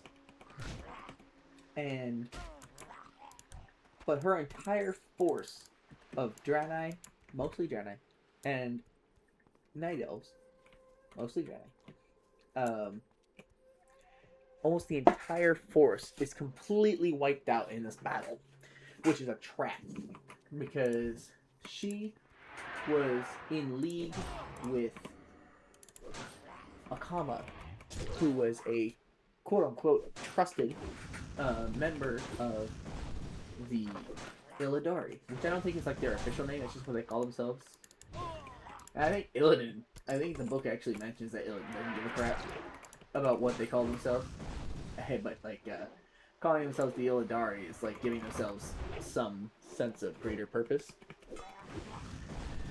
But Akama finally gets figured out by somebody. One of those 4 Blood Elves that you fight at the end of the Black Temple. One of them figures out, like he's spying on Akama, figures out that he's a traitor, tells Illidan, and they set up this very ingenious trap that Maiev and her entire following that she spent years gathering and training so that they can fight Illidan and take him down. The entire force is taken out by this ambush that Illidan leads. And all of their souls are absorbed and collected so that they can... Because he needs an insane amount of energy of mana for a spell that is like an insane portal that brings them... I don't know any better way to say it other than what Akama says. Akama says a spell, a portal, that leads them clear across the cosmos. He said that it was... That kind of spell was something that even Akama, who is a very powerful and accomplished mage, even he wouldn't believe that spell like that, power like that, could be wielded by anyone else but a god. And so this book is really hyping up how powerful Illidan is. It's really getting into detail. His force, his army is insanely strong and massive. His magic, his strength in magic is insane, but his skill and knowledge is even more insane. So he figures out where his first dream walk that he does isn't actually to Argus, it's to Nathrazar, the home of the Nathrazim. Figures out where they are relative, like where he figures out where the planet is relative to Azeroth, or not Azeroth, Outland. So he can teleport himself and his demon hunters, because he's been building up a force of demon hunters this whole time. And the book mentions that they are actually crazy effective. They're very good at what they do. And it's not a drawn-out battle. It's more of a guerrilla warfare kind of thing. Guerrilla tactics. She's extra dangerous because she's using guerrilla tactics. Anyways, they go there, they kill a bunch of demons, but that's not the point. The point is that he needs to find a disc, because the Nathrazim keep, like, a history on these magical discs of all the different worlds that the Legion has been to and has taken over. He needs to figure out where... So he goes and he takes the disc for Argus, so he can use that to spirit walk again to Argus this time, and then he maps out the sky again, all the stars, so then he knows where it is relative to Outland. And then he needs again an insane amount of power, and the only other place he can think of to get all that power, because the first time he took out the entirety of Maev's army and used their souls to power the portal. The portal for Argus, he goes into Auchindoun, the burial grounds of the Draenei people on Outland, on Draenor. He goes there with the soul siphon, and he just absorbs as many souls as he needs for the spell. And he casts it and sends all the demon hunters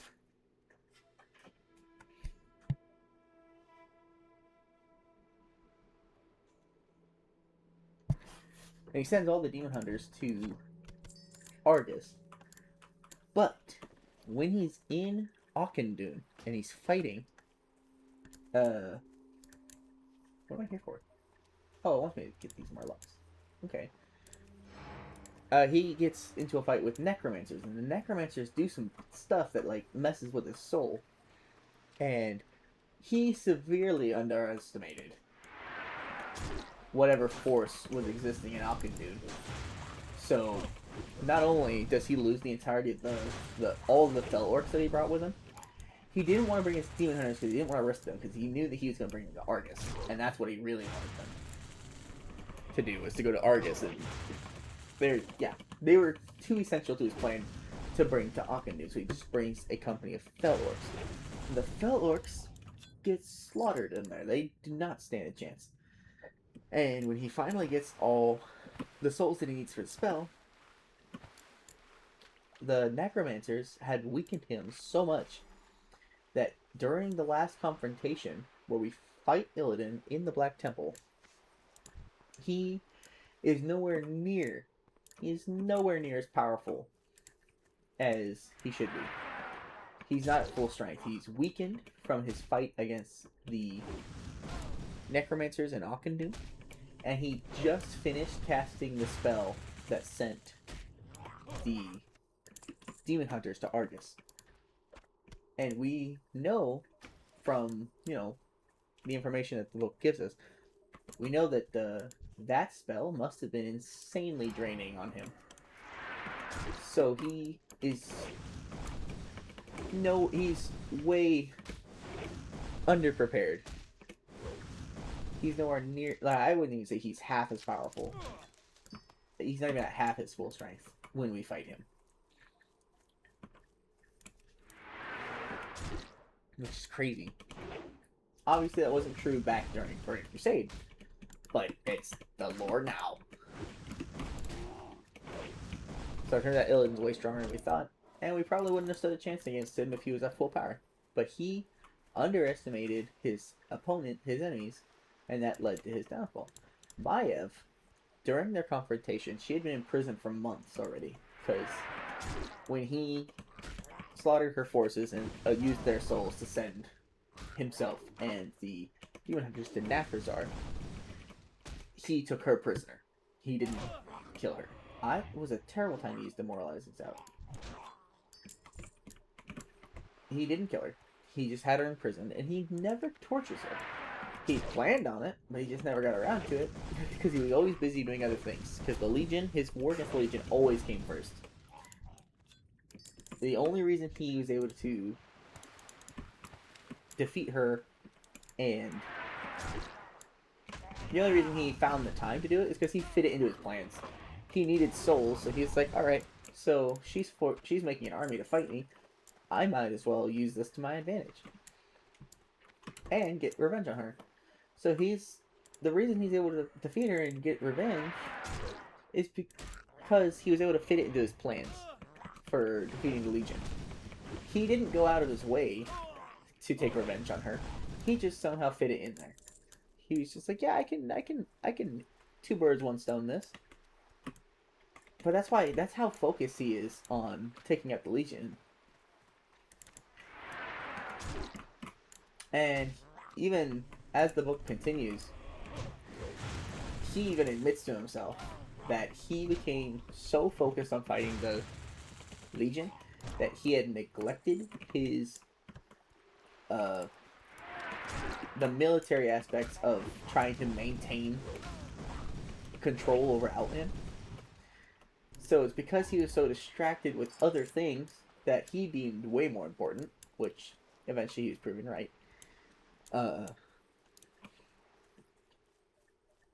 He was too focused on that to bother. Oh, there's a Murloc right there.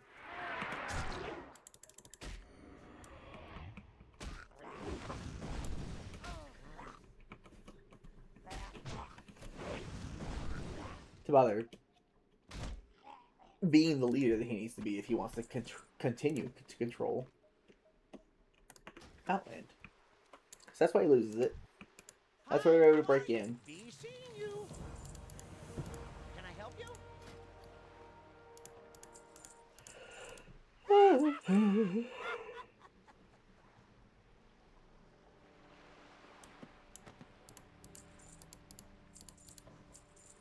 away.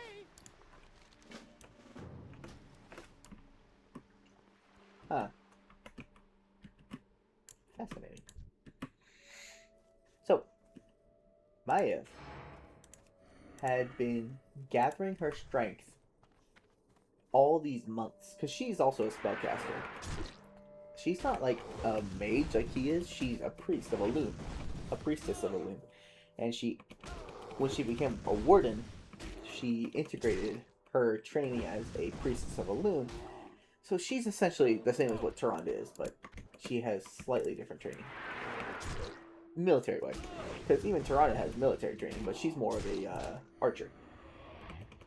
While Maya is more of a melee fighter. And then she learns how to like use Blink.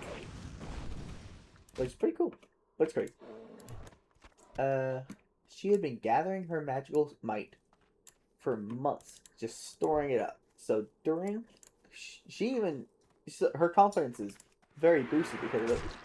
Because during that last confrontation against Illidan, she was stronger than she felt like she was as strong as she's ever been during that fight. What is that? But Illidan was still recovering from having fought the Necromancers, which wasn't even really a fight because he couldn't defend himself properly because he was too busy trying to maintain the Soul Siphon. Because if he released control of it, there was a chance that it would become a nuke and it would just blow up the whole place, which would then, kind of be pretty counterproductive.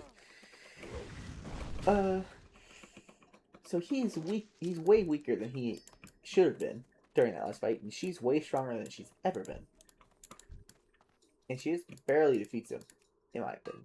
I mean, the book kind of makes it seem like she really had the upper hand, so maybe it wasn't a just barely thing. But that's just how powerful Illidan became in his time as Lord of Outland. It took an entire raid group and Maiev Shadowsong to defeat him while he was at, I would say, less than half strength. I think it's very well written, Illidan. By William King, I believe.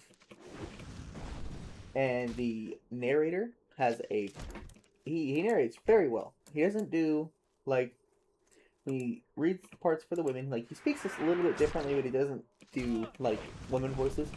I know some people like it when people do that, and I know some people don't. But he doesn't do it, but it doesn't matter. It works very well. And his voice is it's fantastic, especially when he's speaking for, like, Akama or some of the other Broken in the book.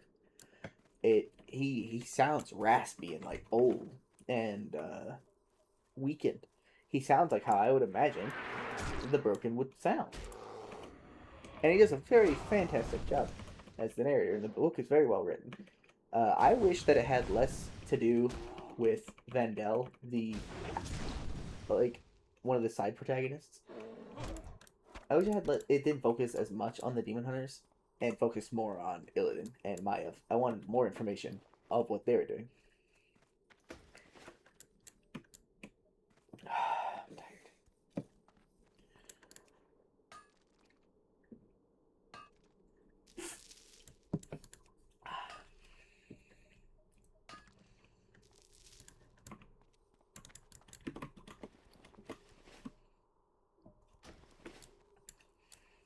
Akama, after Illidan gets defeated, he like moves Illidan's body, but he notes that it doesn't feel any heavier than trying to pick up a child, which is insane because of how big Illidan is. He's massive. He's got a demonic body. He's like, I think it says like 10 feet tall almost.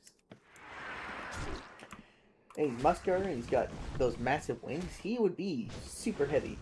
But when Akama went to move him after he died, it felt like so much of his mass is just gone somehow.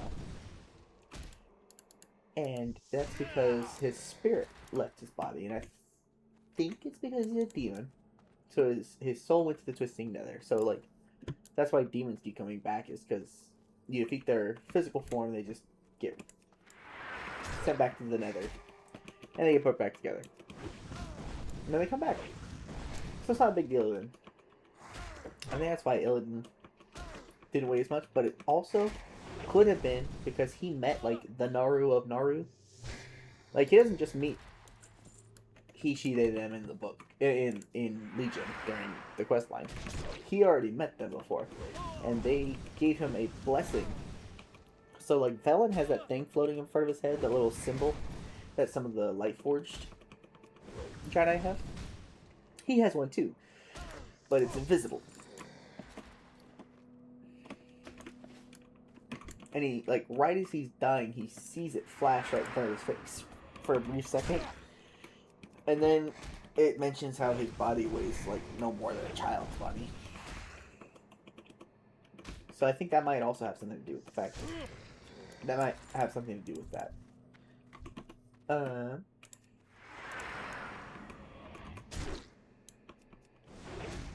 Yeah. And then Vandel, he is the only demon hunter that doesn't make it to the portal and gets sent to Argus. So the rest of them do, including us, as the player. We get sent to Argus. And then when we come back, we get imprisoned by the wardens. Because we came back at not a great time. Vandel's the only one that didn't make it to the portal. Because he ran into Maiev. He was not where all the other demon hunters were when Illidan summoned them, tried calling them to him. He was somewhere else. He was, like, spying on the battle because he was just watching it happen. And then when they called for him, he realized he was the furthest away from Illidan of any of the demon hunters. And then he runs into Maiev, and he does his dangdest. He really does his best not to fight her. He doesn't want to fight her. He hates the idea of fighting night elves. He just wants to fight demons. She does not believe him for even a second. So she keeps trying to attack him. When he finally gets too frustrated because she's not listening to him, he's, like, practically begging her to not fight him because he doesn't want to fight night elves. He's trying to convince her that they're on the same side. She doesn't believe him. She keeps attacking. He gets frustrated and he sends a fell bolt at her. And then she takes that as definitive proof that he was just trying to trick her. And so then she teleports right behind him and hits him right in the head with her crescent moon weapon. And, like, the last thing in the book, it mentions you can just, the sound of, like, a bone was cracking. And, oh, it said, like, his skull crunched. And then it, like, cut to a different part of the story. Demon hunters have a healing factor, though. I don't think it's called that. It's called something else. Or I don't even know what it's called anything. They just heal pretty well. When he wakes up, the battle for the Black Temple is already over. And the Alliance and Horde have already won against Illidan. He could sense that Illidan was dead, and he couldn't sense any of the demon hunters because what he doesn't know is that they got sent to Argus.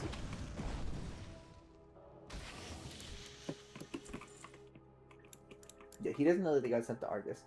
He only knows that he can't sense them. So as far as he's aware, he's the only one alive.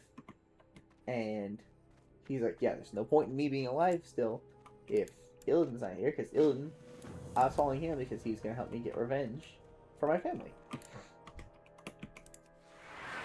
Because his wife and kid were attacked by the Legion. And they didn't make it. Oh, yeah. It's getting pretty late. I am not under the impression that I will be finishing this zone tonight. Unless I stay up for like an extra 2 or 3 hours. Yeah, maybe another hour. I ran out of things to talk about like an hour ago, though. I just talked about books. I think I had 6 people in here. And then, like, 2 of them left at once, and then the other one started leaving, and then I just had that one person. And then they left. Which kind of disheartened me, but I know that everyone has to go through that. Also, I know I'm not playing the most fascinating game to watch. Anyway, I need to figure out something else to play. I wanted to do something that's like silly, like goofy, like crazy, like the deer The game. Naru have not forgotten us. Honored with Darnassus. Wow. Turn in final sample, except talk to the hand, or turn in wanted Deathclaw.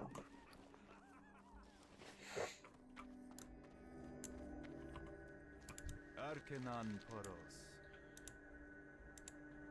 Dionis Akar.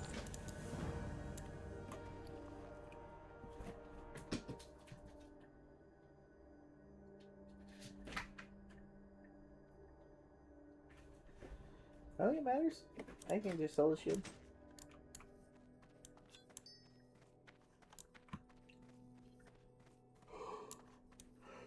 Oh, it's cute. Cute little buckler. I hope you find something useful.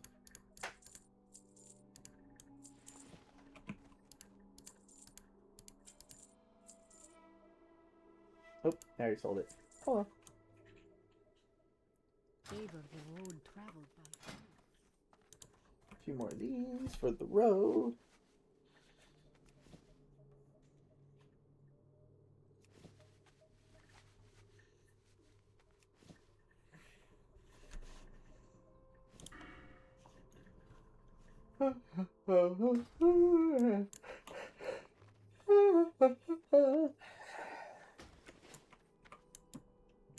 Oh, hello. Open your heart to the light. Am I gonna level? I don't know. The Legion's end draws near. May your We need nice days be boots. long and your hardships few. I think I'm gonna Remain level. vigilant. Remember the lessons of the past. Wait. Oh, okay, fine. I'll do all of them. Do not lose faith. Good fortune. Blessings upon your family. Warm wishes.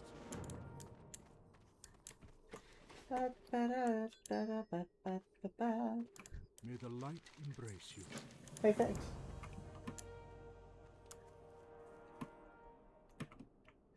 I'm gonna The level. Legion will fall. Remember, Oh, goody.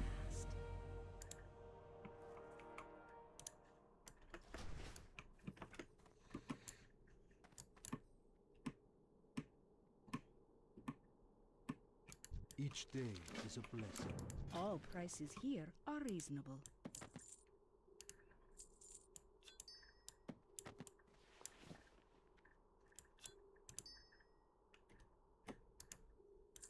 Remain vigilant. No.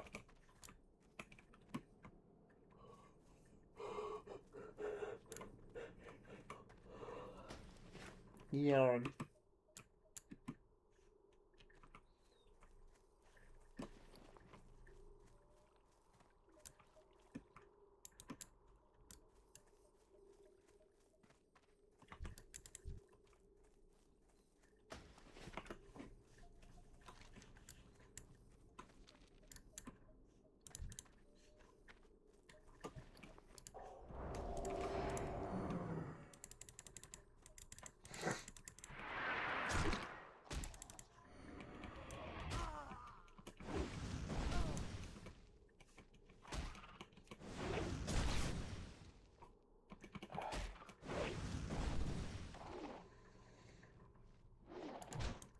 I always feel bad killing these poor little moths.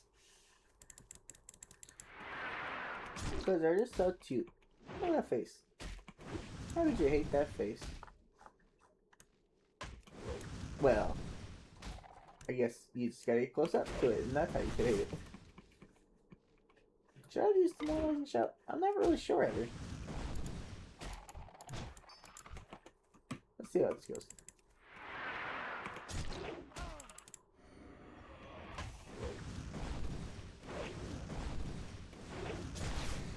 Okay, this one went really well, but I think it's because of something not related. Ooh, a bear.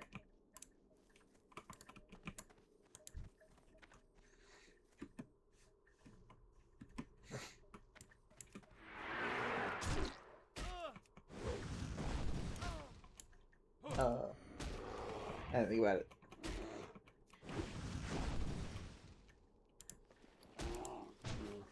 Didn't I get a new pair of pants? Or a new pair of boots?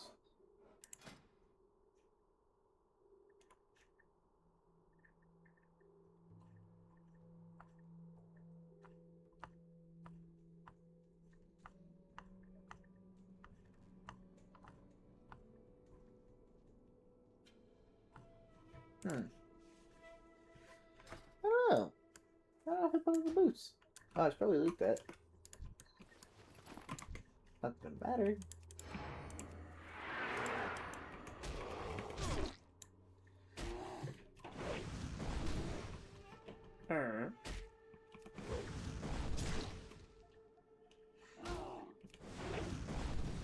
Thrall.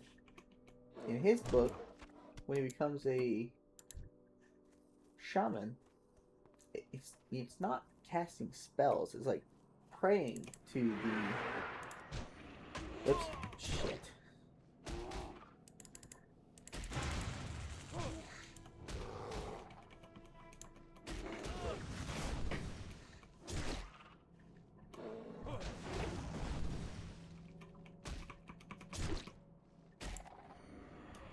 I already have that on.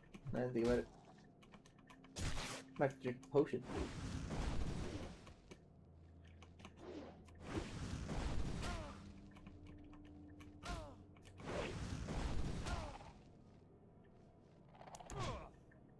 Oh, I shouldn't drag it. I got scared. Oh well. Not so focused on my screen.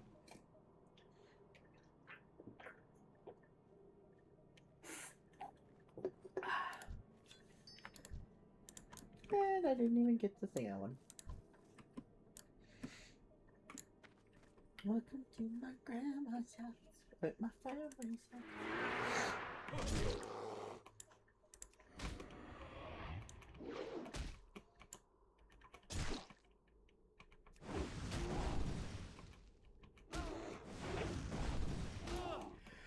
Okay, I'm so out of things to talk about. Hey, I'm tired. So I think after this quest, it's probably time to turn in. This will be the first zone I didn't complete before ending stream. Oh, Oblivion's not supposed to be at 20. I'm not actually 20 yet. Yeah, so I'm not going to stay up and keep going. I do have work in the morning. I know it's Friday, but I have the weekend shift. I'm supposed to be killing these things. I totally forgot about that.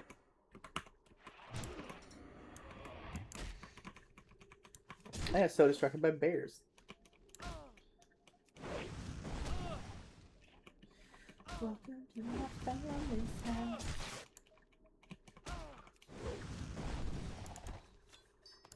Square, I ain't done with you yet.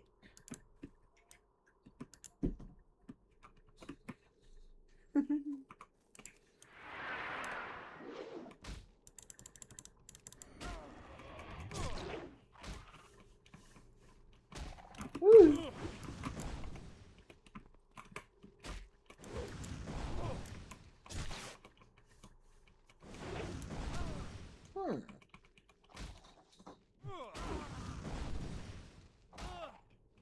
Bonk him with the stick. You're holding a stick that has a heavy end. Bonk him with it. Oh god, I hate this place. It's difficult to survive when they're throwing freaking pyroblast at you. How am I gonna do this? Yeah, let's try this one first. I didn't even have the supplies.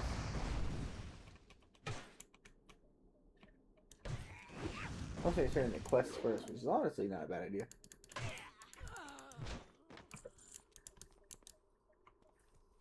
Hopefully I can get this without people running at me.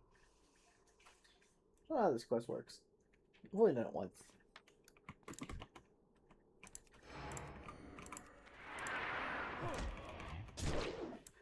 Alright. Ah, she's taking the box. I gotta get her. Uh-oh. Ow! Yeah, I don't know what you're expecting. Yeah, poke me with the stick while I hammer your brains in. Is anyone a sharp looking? Yeah, it is. So I guess that stick could do some damage.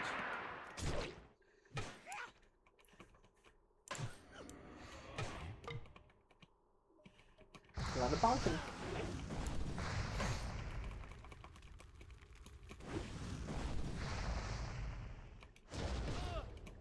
I wonder how terrible it would be to get hit by a shillelagh in, like, the sternum. You know? By a Dreadnought.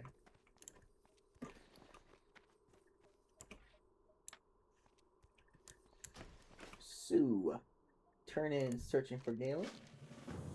Exit Galen's fate. Exit Galen's journal. Whoa! That's really not good. I passed out for a second. I am falling asleep at the table. This is really bad. Oh. I'm gonna die because I'm passing out. Oh no. Alright, I think that's a good time to call it on the stream. I passed out. I was asleep for a second there.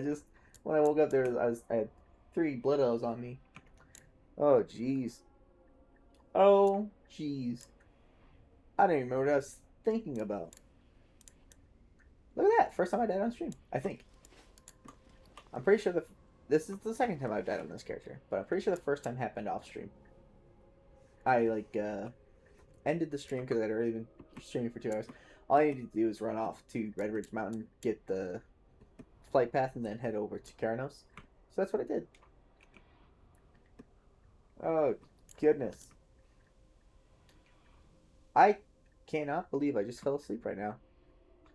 And then died. I can believe I died.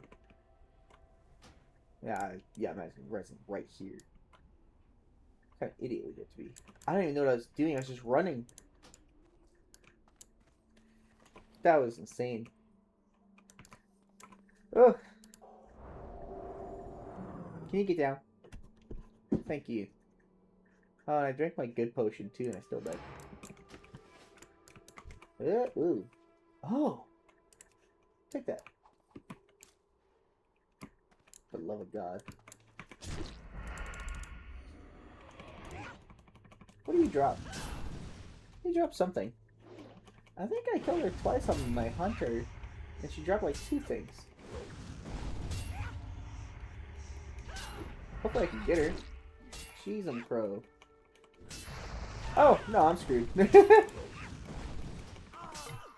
Ah, how did she notice me? I thought I was far enough away. This sucks. I died twice. I knew this zone was gonna suck. I knew fighting these mages was gonna be just awful.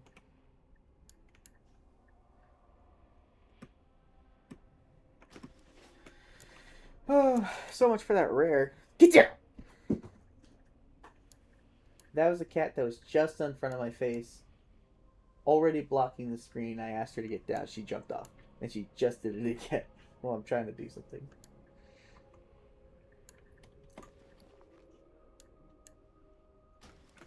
Hi. Yeah, I don't need you in front of my face, please.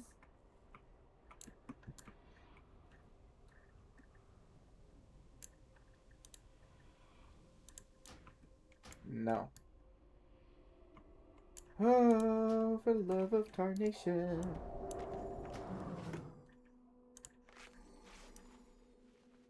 Probably not gonna find her again. Okay, here we go. God damn it. I accidentally clicked off her. I hate this game. Couldn't charge because I clicked off her because I'm stupid. Oh man. I really need to go back and watch what happened because I just suddenly wasn't processing anything. And then when my brain rebooted, I was getting attacked by like 3 of these dudes.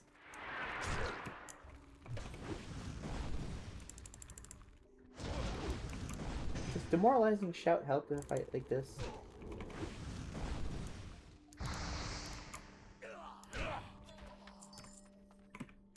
I wish I could use these medical supplies. God dang.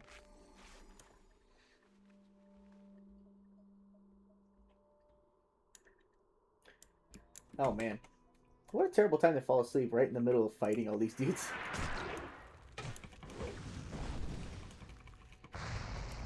Alright, I should probably call it after this quest just because of that. No, don't hit me with another fireball, I hate you. Freaking mages, man, I tell you what. Ooh, some boots. Is it good? They're not. Not for me. Where are they?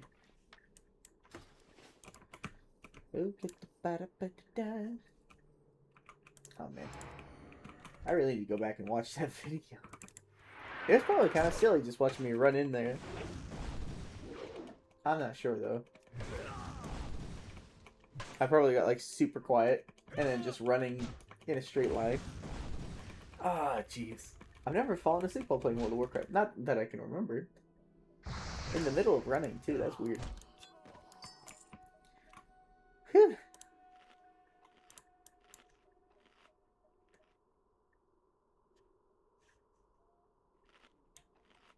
I got the amulet. Now I just need 5 more of these supplies.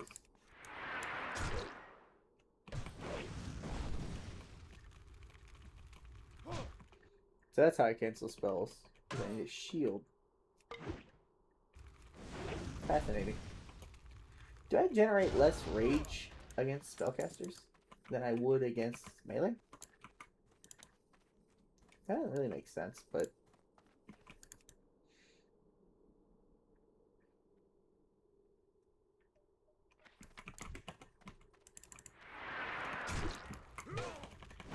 hopefully I can find that rare again.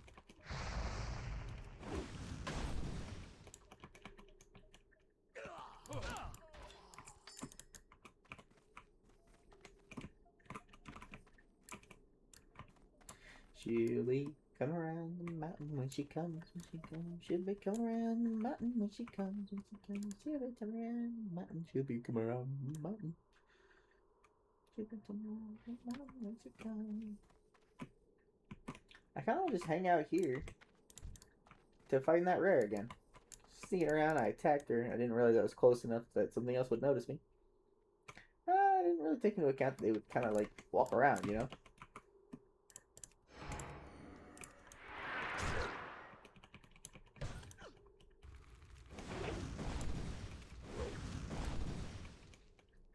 Stream's gonna be different tomorrow. I'm not gonna play World of Warcraft. I'm gonna do something else. Maybe I should just go make some coffee. And just power through. Keep streaming until I'm done in this zone. You know what? I think that's actually what I'm gonna do. I think it's a fantastic idea.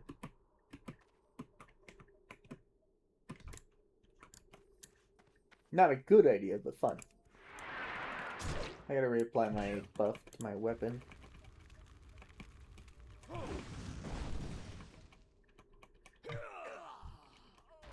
What happened?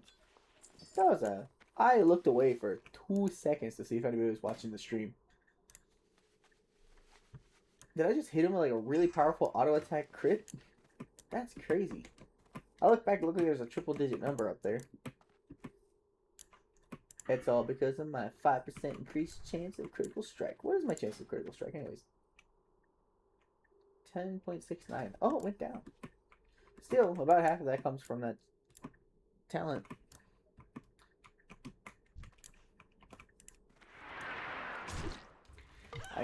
World of Warcraft apparently an increased crit chance, even something as low as 5%, is like significant. It's good, but in Skyrim, an even higher chance to crit from the sword bonus.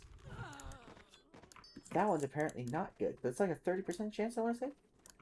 So it's like roughly every third hit is critting. So is the crit like just way weaker in Skyrim comparatively?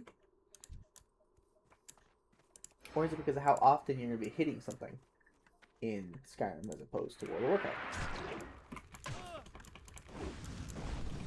I don't know, because you're hitting a lot in World of Warcraft.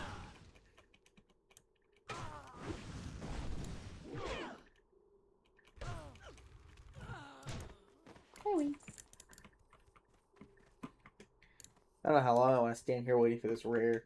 I don't even know if she drops anything worthwhile. Yeah, I'm just gonna get out of here. See if my parents will let me make an espresso with their machine. Although they're probably sleeping. No, it's Friday. They're probably not sleeping. What am I thinking? Welcome to my family's house.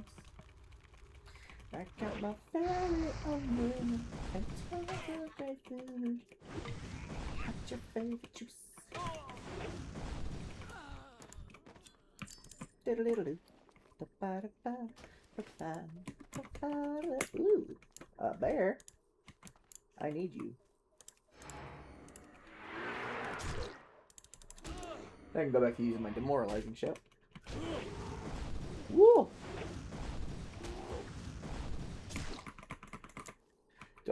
Do I generate more rage for hitting with a crit than I would without? I've never actually looked into that. Never thought about it. I don't play Warriors very often. I didn't start playing Warriors until like Cataclysm, and even then I didn't play them for very long. But part of the thing that I loved about them was their victory rush. Because then you can just go opponent to opponent to opponent to opponent, and you're getting health at the start of every fight because you're getting victory rush procs at the end of every fight. And I loved it. It was so fast and so fun. But in Classic, they don't have victory strike as far as I'm aware. I don't have it now, that's for sure. Now would be a good time to change my class spells, honestly. Oh, I still need these flutterers. I forgot. Come here. Yeah, at this point, I spent 5 levels on demoralizing shouts, so I really should be using it for everything at this point. Hello. Everything with those mages back there, because that was just a waste of rage, I think. Only 3 more of these guys? I see 1, 2.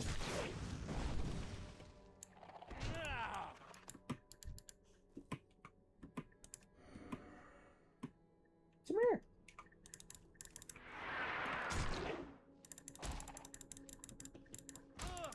Come on. It's even long with stream. Just because I'm really trying to power through this zone. Except, don't drink the water. I don't know about that one, guy. Just kill the stupid thing. How much health did it have? Nothing. It had nothing.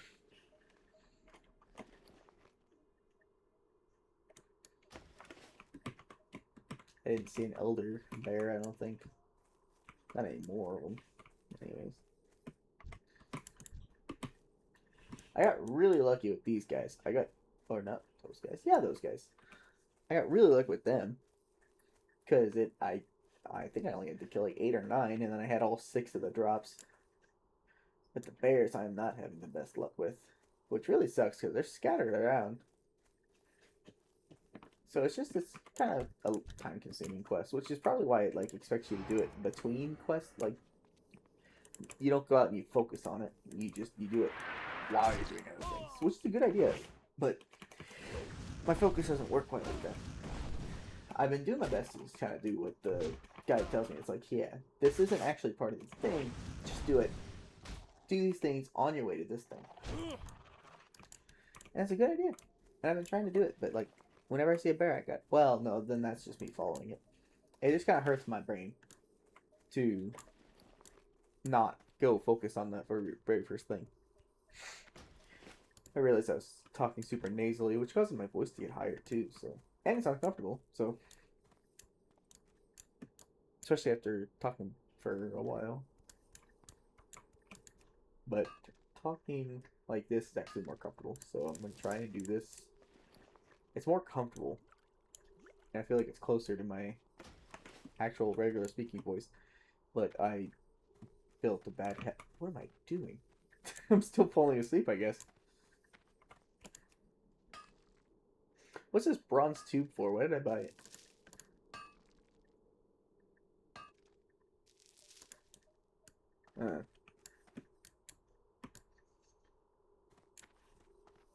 Travel to Blood Watch.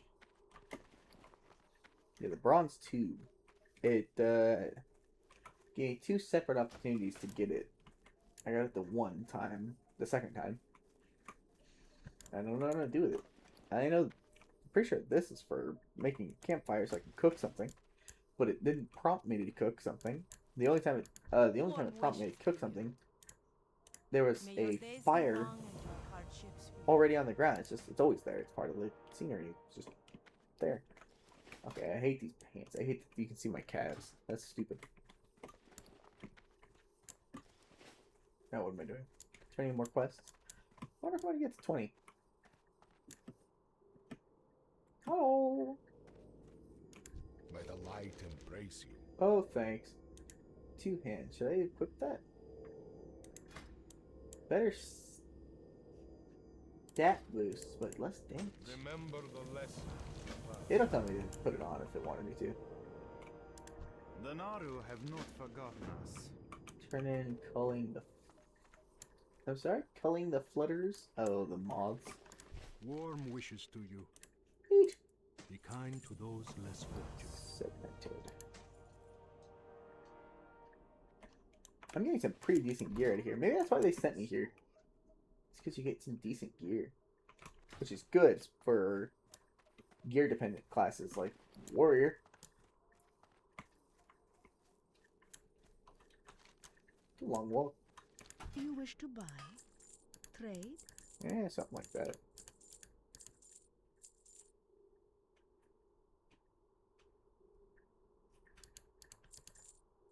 I should hang on to my wool. Is that not... Hold on. Do not miss me. You! First aid trainer. I should get bored. First aid training. Been putting it off for so long. Come here. Arcanon Porus. Journeyman first aid.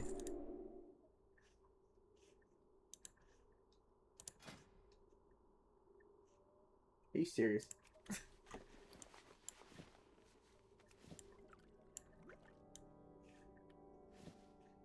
May your days be long. How many band-aids do I have to make to start making better band-aids? God dang.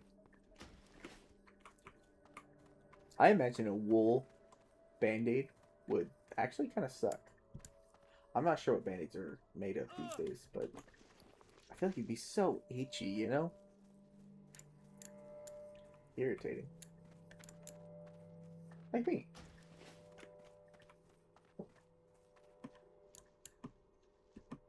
I need to watch part of the video where I fell asleep and then woke up in the middle of Night Elf, in the middle of those freaking spellcasters, and then I got murdered because of course I did. I really want to see it. I feel like it's hilarious. I hope it's hilarious. Then I can clip it for YouTube. That'd be cool.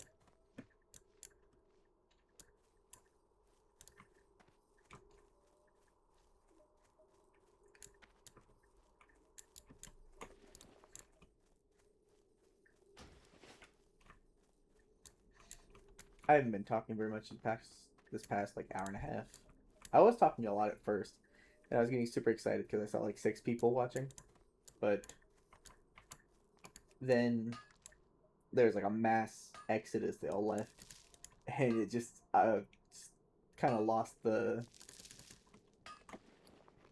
motivation all of a sudden. Just because I saw everyone leave at once, I was like, oh man, I must really be very unentertaining. And then it's like I just couldn't focus enough to talk about anything. More copper. Oh, I didn't use my demoralizing shot. It was probably good, because that flutter would probably attack me. Let me go back for that bear.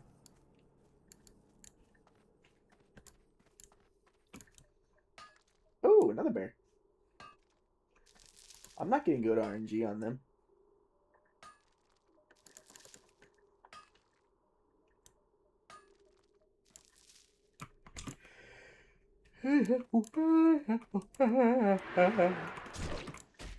Shit.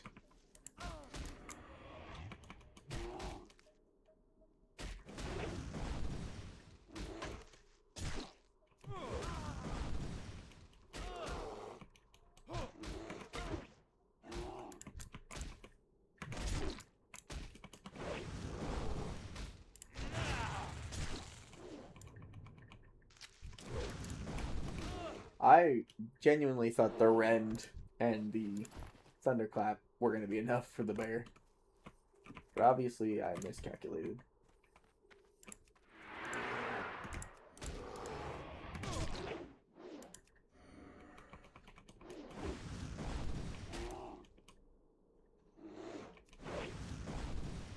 Wasn't there a bear over there somewhere? Bear I said I was going to go for. Well, it's at 3 bears, and I only got 1. That's not great. Not unexpected for a 42% drop rate, though. I thought it was over here. I don't know if that's the one, though.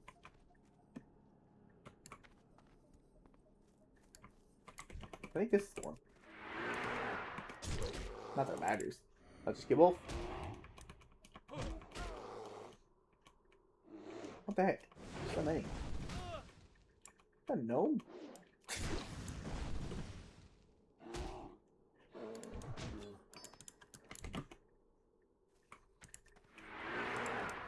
Please no. Okay, there.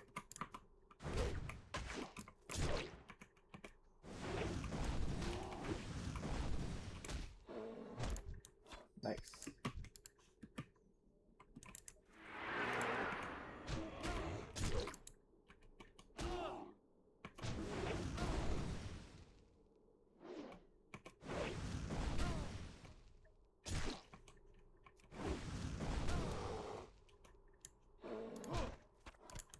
Oh, another one. Time to go get him.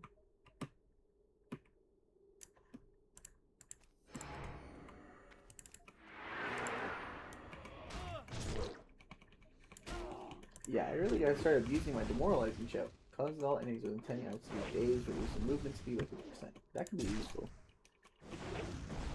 What's this next one? Increases the melee attack power bonus with your battle shout and health bonus with your commanding shout. When do I get commanding shout?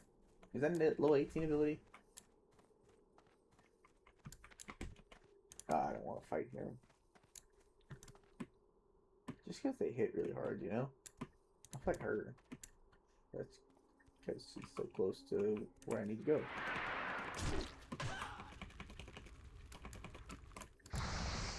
Fantastic.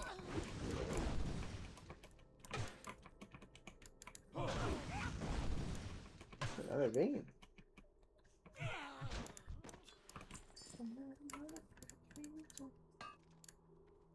Hello. Don't worry, you'll do a lot better than I did. And for the love of God, do not fall asleep while you're running, because you'll end up in the middle of the building. And murdered. Like I was. Name your pet. God dang. Some people, they have the nerve to run around with an unnamed pet.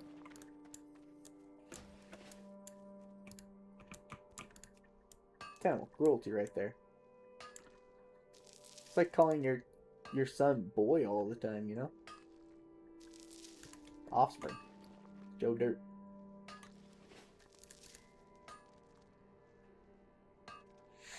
I'm pretty awake after I fell asleep and then woke up in the middle of mages. It's kind of funny.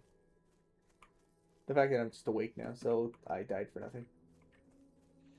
Now I'm in the zone again, I guess. Just questing, just go. I wonder what kind of game I should play for this stream. World of Warcraft's obviously not working out very well. I'm just trying to get better at talking to myself, which is kind of working, it's kind of not. Whenever I start story time, I go on tangents and then I get distracted. I try to describe. I know that I try to explain something that I brought up. Like I won't think to explain something until I bring it up, then I'll have to explain it, and then I have to get back to where I was right before I started explaining. And if I'm lucky enough to remember where I was exactly before I started explaining. And it gets way worse and more complicated if I start to explain something, and then during the explanation I mention something else that I feel needs explained. And then I explain that as well. Then good luck getting back to the original point. That's why reading physical books is so difficult for me, is because I will be reading, but the words won't be registering because my brain will be somewhere else. Stop shaking my head, kitty cat. Get down. The only reason I'm having her get down for shaking her head is because when she shakes her head, she gets drool everywhere. And it's really gross. So now it's like on my arm. Which could be worse. A lot of the time it gets on the screen. And it's pretty upsetting when it gets on the screen. That's got little dots of moisture on it, which is just cat drool. And I don't handle drool very well. I think it's so gross. Any kind of drool, it's just gross. I don't like it.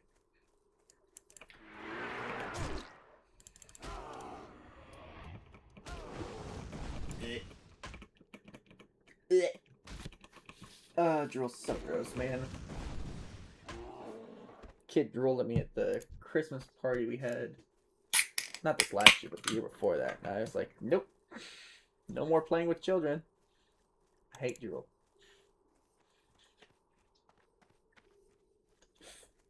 And my sister, who works with children, is like, yeah, you wouldn't survive at my job. And I was like, that's why I don't do your job. The Naru have not forgotten us. Instead, I get paid more to do Good something else. fortune. Where I don't get drooled on. Arcanon Poros. Pros and cons. She doesn't care about drool. Which is great, because she works with kids. And kids do nothing but drool and whine and cry. You have fun with that thing. Where am I even going? Flare gun. Oh, I'm going after the elite. Fantastic. What could possibly go wrong?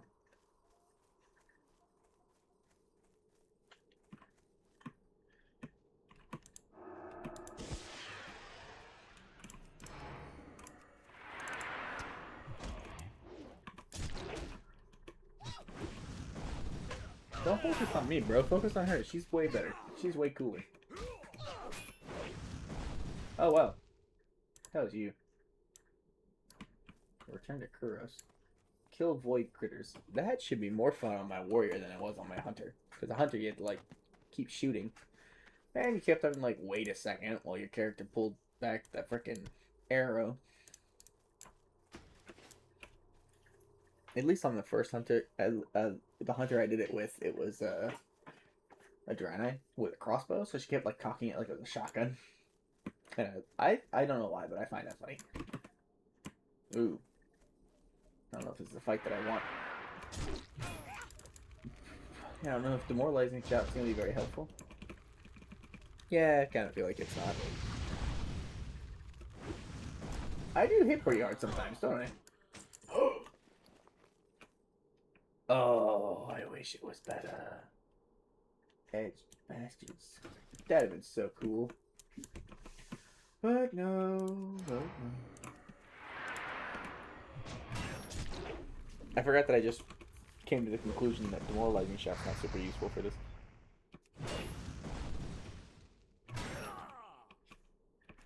It might be useful for the void critter or so.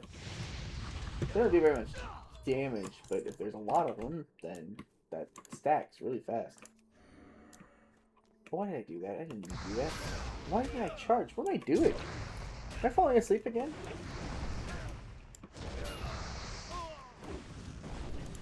For the record, no, I'm not going to let that go.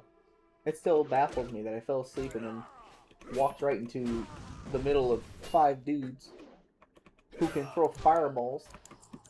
Which, by the way, is exactly what they did. I wonder how silly that would be. Is that kind of sleepwalking? Oh, I didn't use demoralizing shot on him? I really just do not know what I'm doing right now.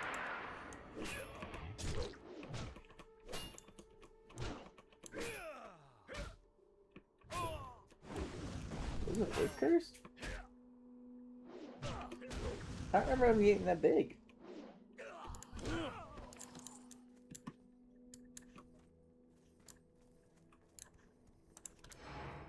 Use this to prevent my rage from going away too fast.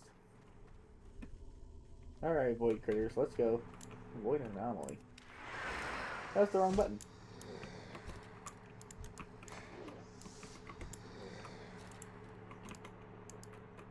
Where do I go? What am I doing? Holy crap. Yeah, you guys get to deal with that. I'll deal with this.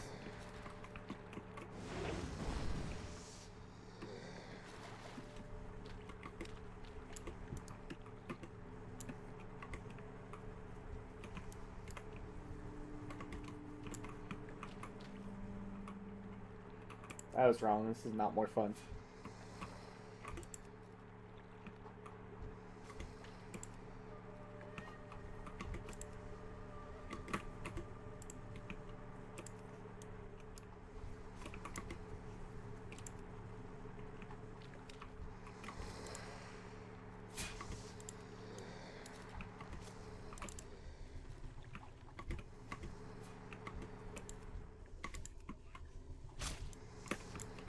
Just one more. One more. I win. I'm the best. I saved up all that rage for nothing.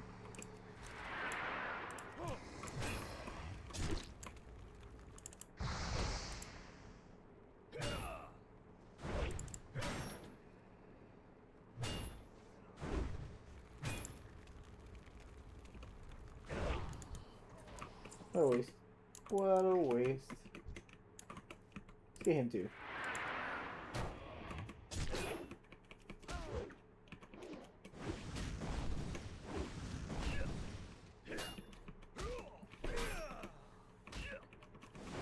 He's fast, wow.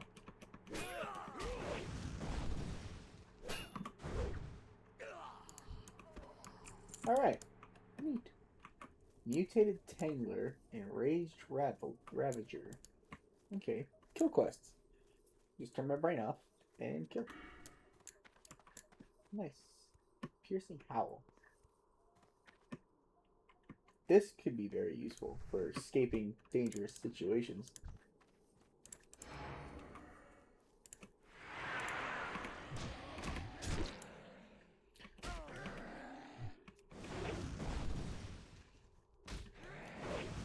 Reduce the melee attack power by 40.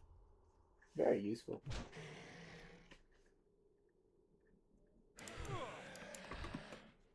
Not what I need, but I might as well.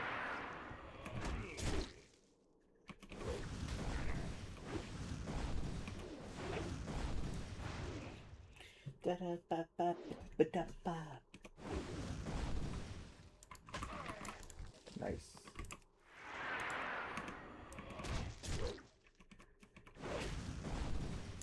That's almost out. I don't think I have any more. I can get more.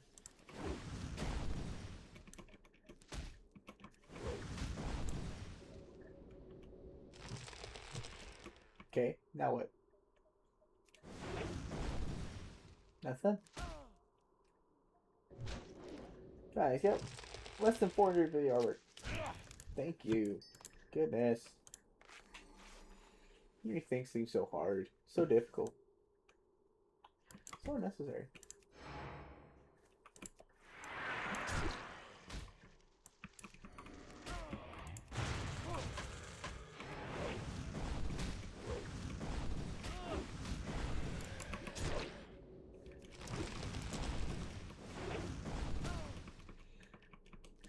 Didn't expect that to be so capable in a fight, did you? Well, good, because me neither. Why do you keep spamming that? It doesn't even hurt.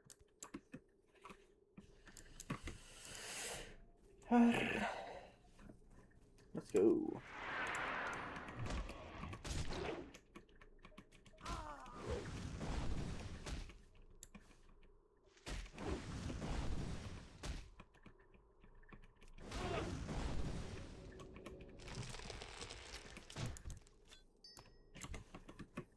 I can just keep going.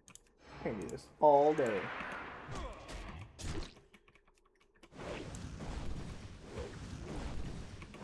But I should because I have work in the morning. Let's do it.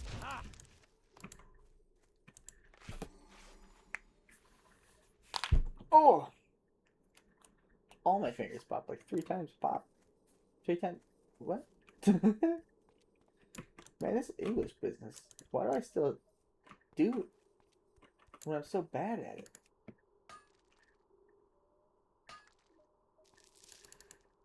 Stay away. Don't do it. He's about to attack me. Here we go.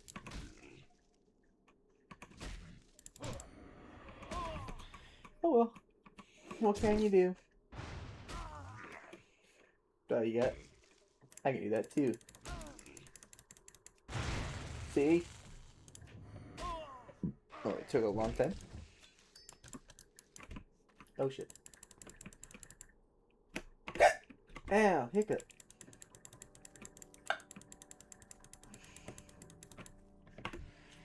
Oh well. Ow.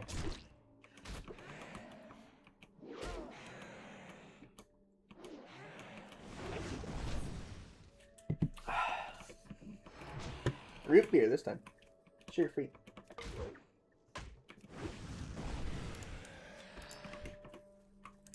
How am I in combat? What am I in combat with? Did I accidentally use like demoralizing shout on a freaking deer or something? And now it's pissed? Is it you? What's happening? When I'm in combat I can't charge. Well,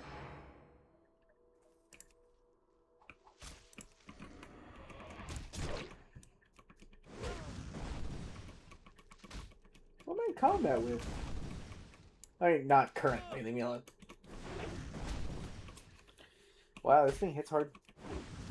I'm not hitting as hard back. Now I am. Ooh.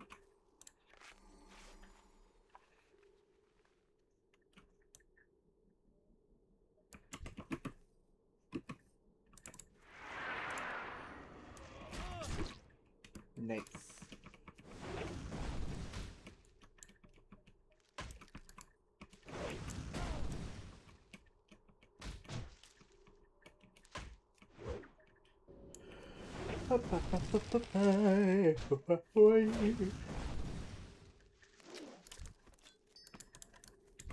Now there.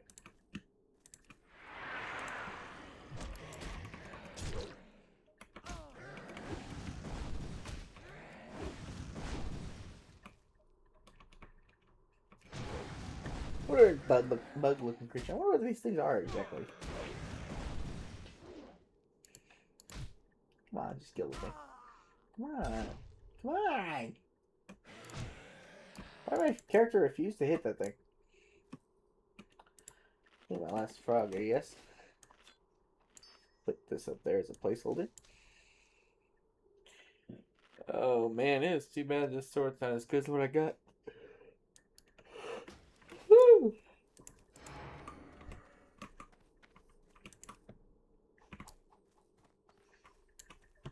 They're not friends, are they? Oh yeah, these things not. I should use demoralizing shot. What am I doing? Yeah, keep rooting me in place, even though we're already within striking distance of each other.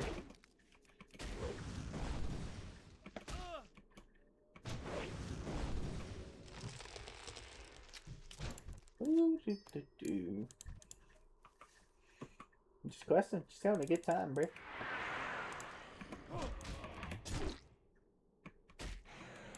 There you are. That's what I need. Or that one, doesn't matter.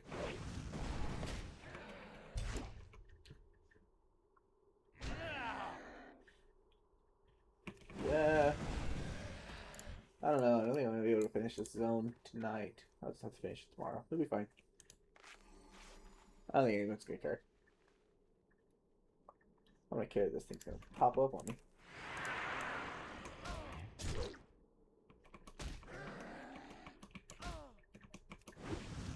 If I'm still in combat after this, I'm getting that deer. If anybody messes with my pole while it's still setting, I'll eat that one. Just kill the stupid thing. What are you waiting for, bro?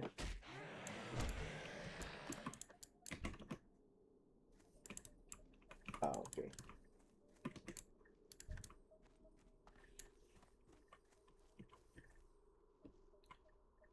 Told you I was coming for you. Are you serious?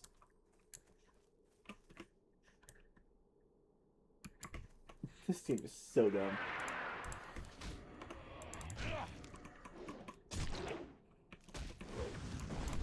Not as dumb as the people playing it, though.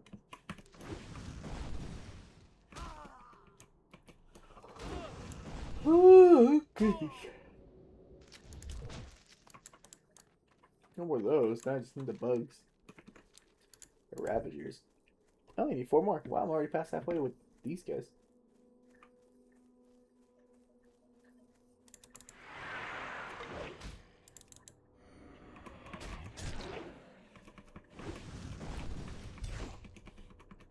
I might really get 20 tonight though, because I'm turning a good decent mad quests.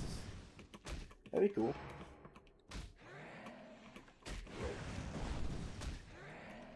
It's terrifying. Why did it not want to die, bro?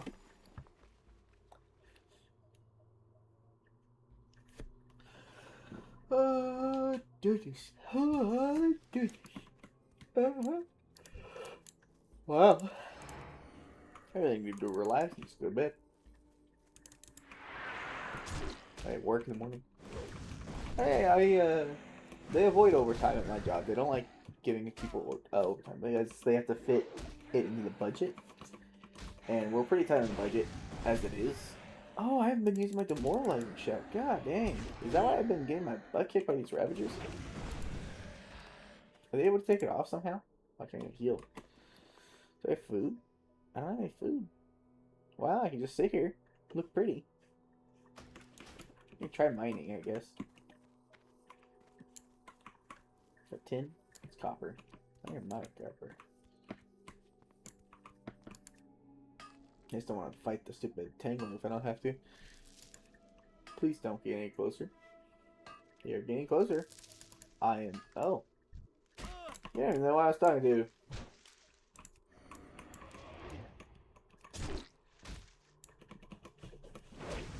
What an attention whore, bro. Can I say that? I probably shouldn't say that.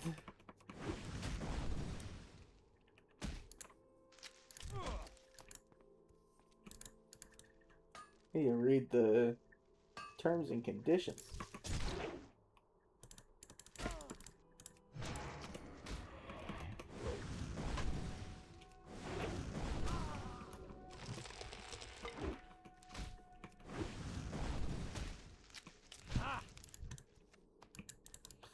Saw a guy at I want to say Burger King parking lot was so out of it. He had to be on some form of drugs. Had to be. The cop tried. He was driving his own car. I was nearby. Cop's like, "Hey man, are you driving under the influence?" He goes, "No man, it was that guy." He points at me. I'm like, "What? What are you talking about?" I have no idea. I've never met this guy.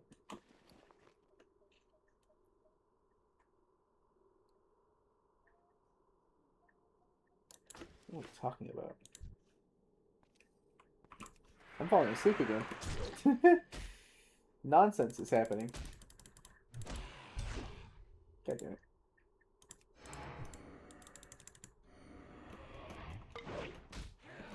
Oh, he dodged!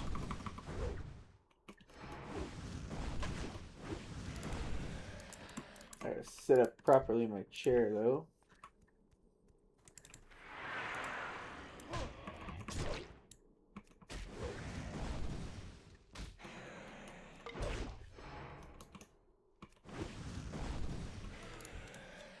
Woo! I'm out of here. Hopefully I get... Oh, I'm only turning in 2 quests? Yeah, I'm probably not hitting 20. Fouled Water Spirit, though. Is that nearby? Yeah, it's right there at the water. It'll be on the other side of the mountain. That'd probably be super easy. Drink some of this root beer.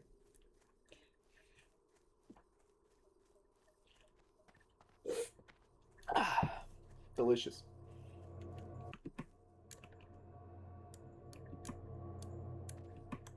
Hopefully I get 20. That'd be cool. Something on my leg, though. Oh! It's like a splinter or something. I'll have to deal with that later. Oh well. I'm having a fun time. Just talking. To myself. Playing World of Warcraft. Kinda weird. Feels weird.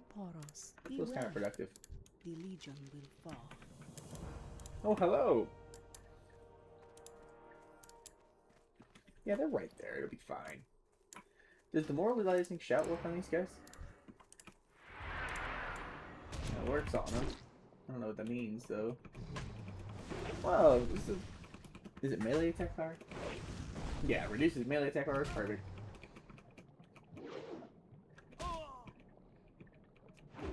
Blood bolt. Ooh.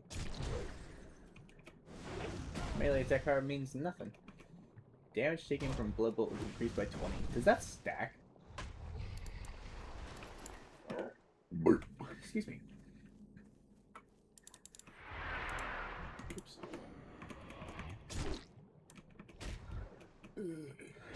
Excuse me again. Well.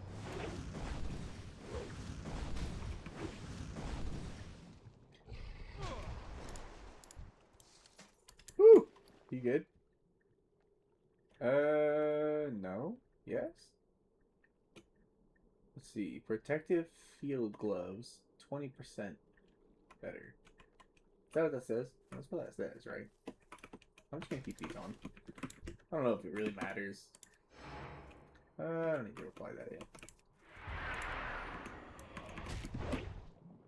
Of course I missed. They didn't just dodge. I can overpower. Two. The ability to use, like, the opportunity to use overpower is like getting an extra fry at the bottom of the bag, bro. It just doesn't happen, and it makes me sad. We have sometimes. It makes me feel good.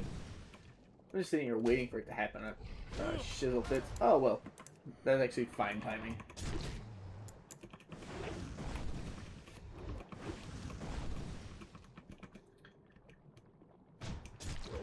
$77. Jeez, I'm crow, bro. Can you just hit him, please? Can you just hit him, please? Thank you. Yeah, I don't imagine I'm gonna level after this. That would be cool. Cool if I did. Here. I was too far away.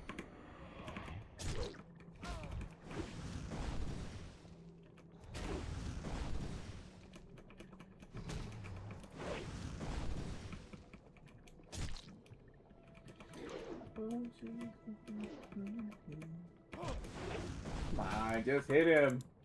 How hard is it? Thank you. Lucky bugger. You get out of your little demon guy. You just shoot your wand. I have to go in and do my hands dirty. I'm gonna turn in a quest. Accept a quest. Expedition researcher freed. Oh man, that's just a furball camp, isn't it?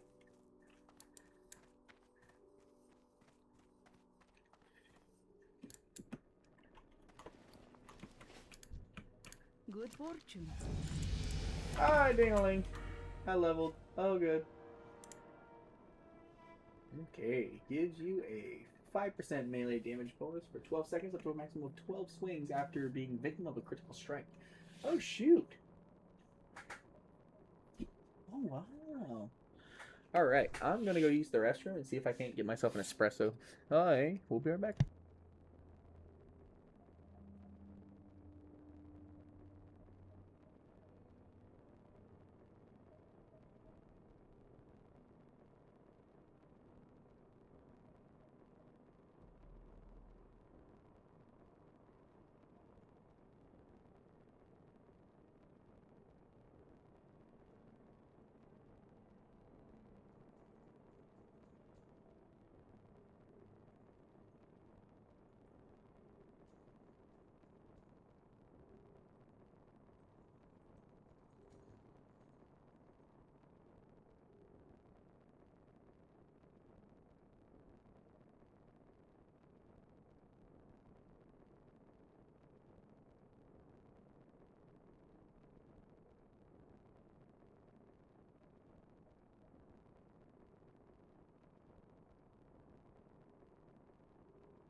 Okay, I'm back.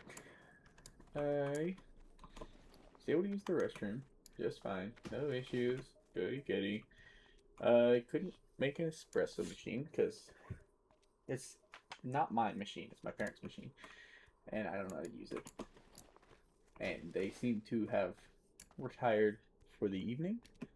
So I'm just going to continue questing. Only curse.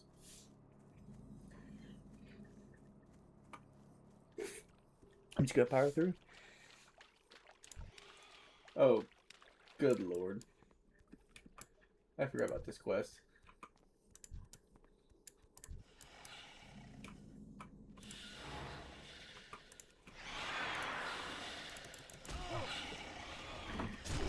I feel like this isn't gonna be that fun.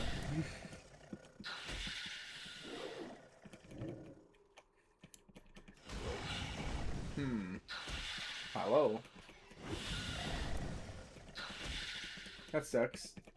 So I'm over here fighting this. Okay. People suck. Are you serious?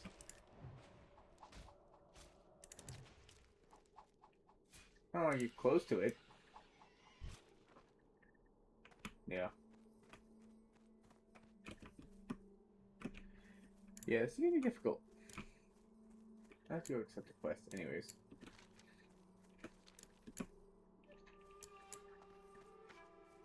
There he is.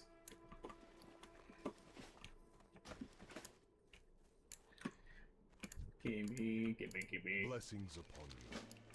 Thank you.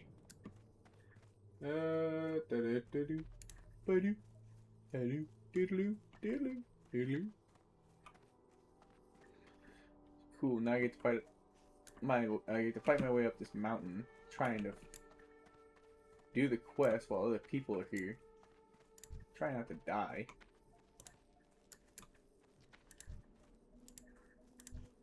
Okay. I'm just negative all of a sudden. Are you serious? Did you not see me running towards that?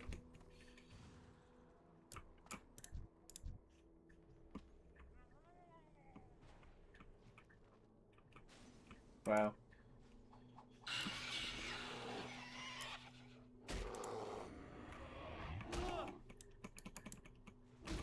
Maybe I should call it for the night and just do this tomorrow. Oh, I'm not going to be streaming Wildcraft tomorrow.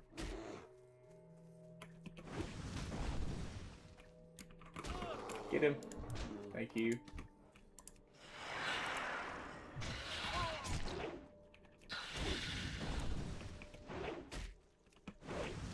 Oh, he dodged. Oh, there it is. Okay, cool. I thought I wasted my opportunity. That's pretty good.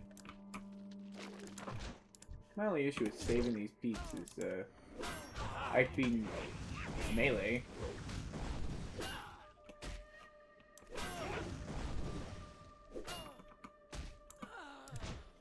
Oh, I got Piercing Howl, and I totally forgot. I'm gonna put this right there. That'll save me in some situation, probably.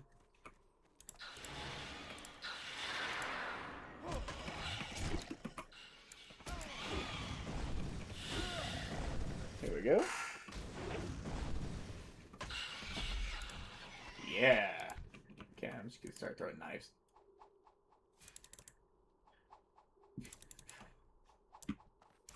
Hold still, I'll get you out. Oh, I did it. Okay, I'll go with it.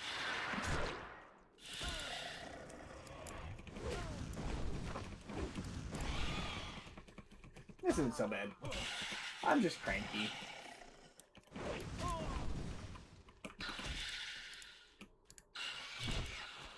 Okay, way back over here. I'll start by getting that, because I don't think either of those guys seem to be very interested in, mining. Hi.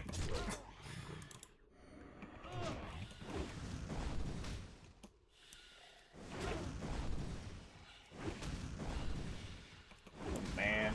Seeing all the researchers running past me. Oh, that's something I was talking about, this zone earlier that I didn't like particularly was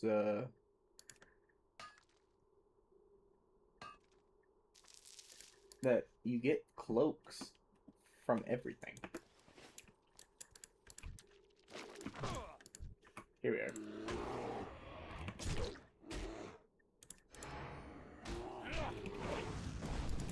I've been doing a lot of crits lately. What's up with that? Is my crit chance up? Not really. I think it's actually down. There we go. Alright. Let's probably just start applying some buffs real quick. Got my last thing of soup. Yeah, what's that gonna... What good's that gonna do for you, buddy? I'm not going anywhere. Die. Got the overpower, that was cool. I'll play my buffs in a second. Hello! And of course.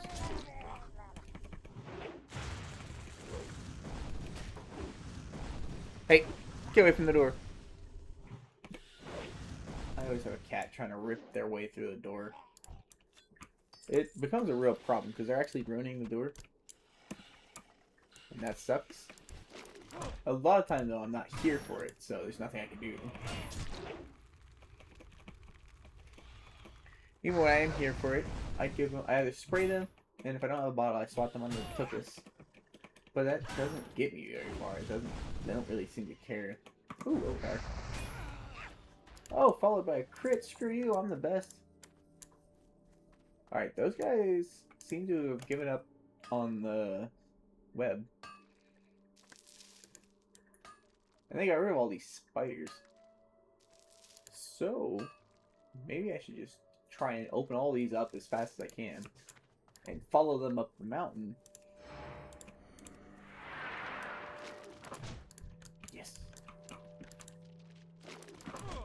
Not good. And then I can like take the rest of it at my own pace, my own leisure with the spiders. Wow, you're tough.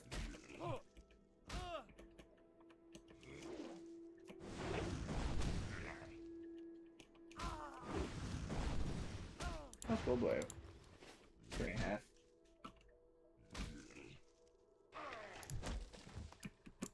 Okay, here we go. This is tedious.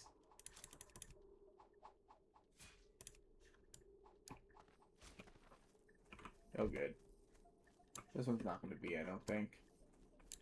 Let me get past them so I can just keep running up.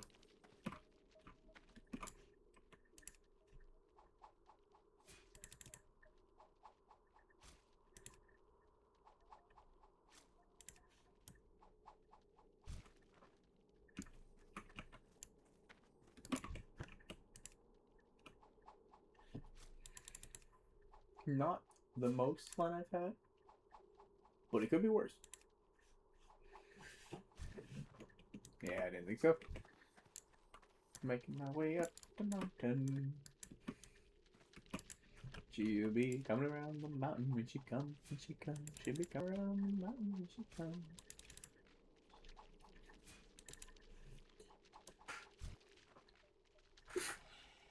Not great. Catching up. Doing a whole lot of nothing.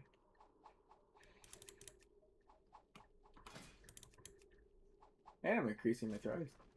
So that's kind of cool.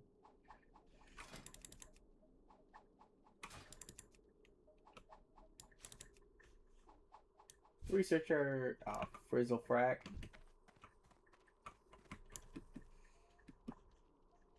That's a big one. No.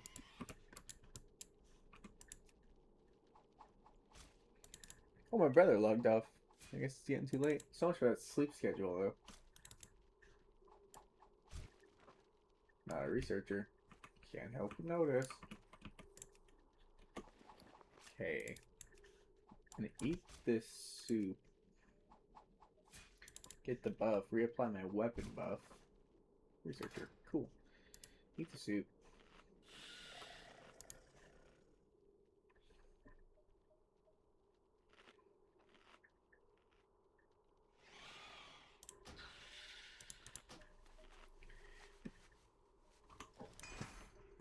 Okay.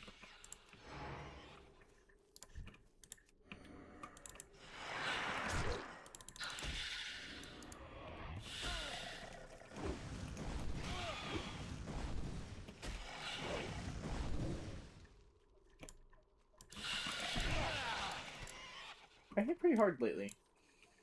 Where did the big one go? I could have sworn I just saw the big one not dead.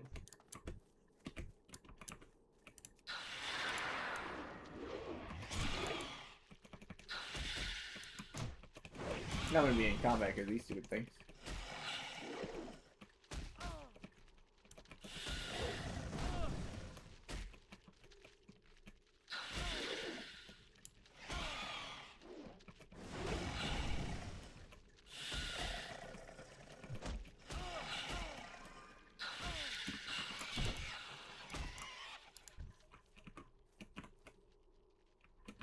Yeah, that's what it's at.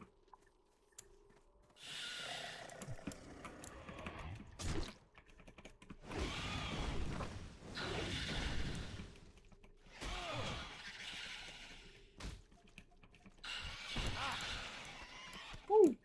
I did it. I'm the best.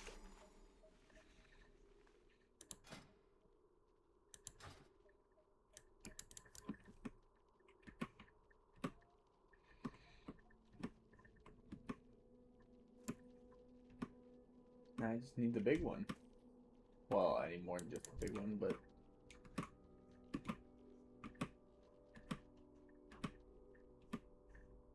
I don't know how to hit the spacebar quieter. It just seems to be a loud button, you know?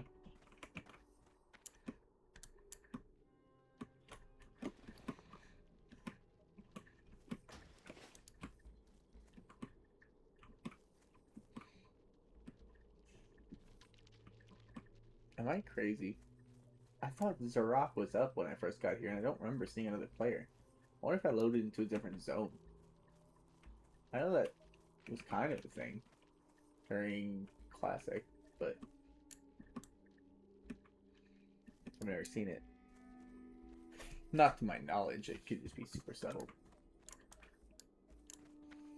Too subtle for my tiny brain to figure out.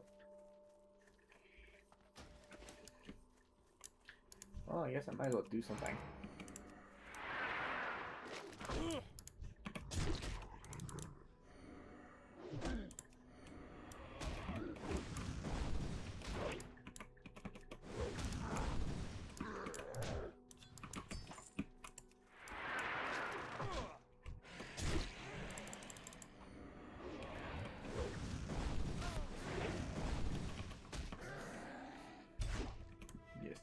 Beat the crap out of these things until Azeroth pops. And then I can get to the bottom of the mountain and just do everything else at my pace.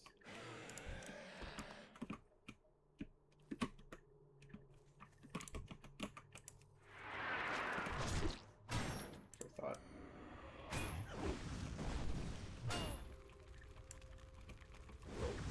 I have a shield, so I can't stun her. I can't stop her from casting her stupid spell.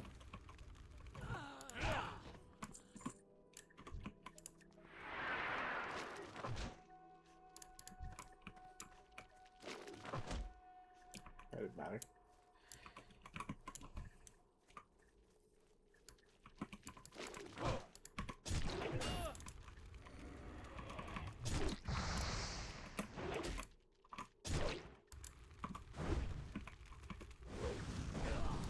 Whoa. Oh, the crap out of him. Hello. I didn't even see you there, where's the... Bring me to George Washington. What's the stack 5, right?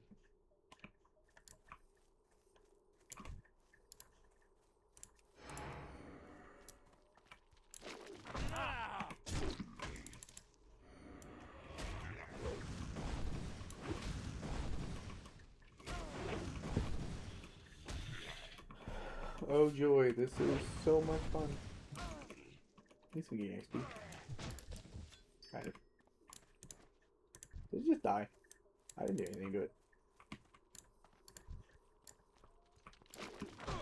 Oh, researcher, cool. Oh, cool, now they're respawning.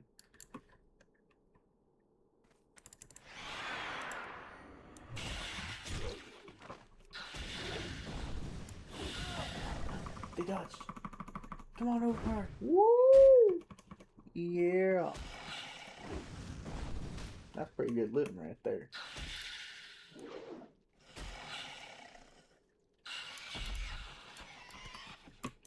Spooky. Oh, hi there.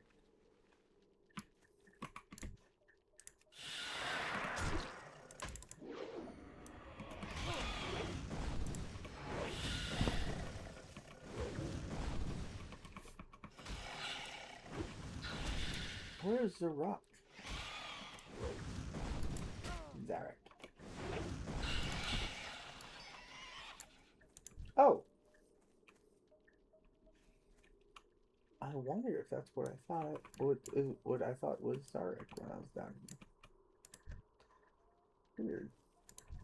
Can you guys like separate real quick? Thank you. Oh wow, big crit.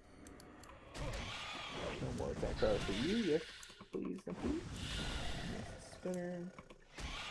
I gotta way back that way to that thing. I don't want very many things up when I fight Zarek. If I can help it. It's back. So let's go this way just in case Zarek pops. Ah! How about that?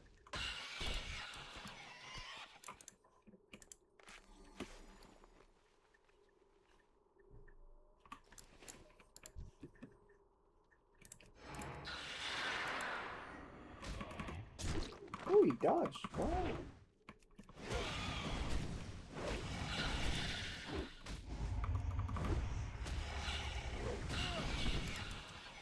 That's easy.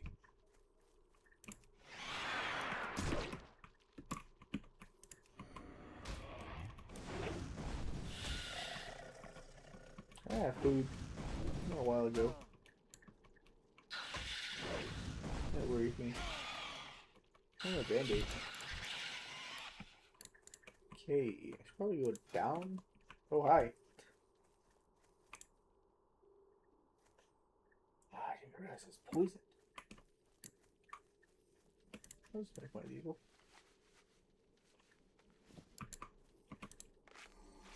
I think the poison can stop me from healing. Yeah, that's what I thought.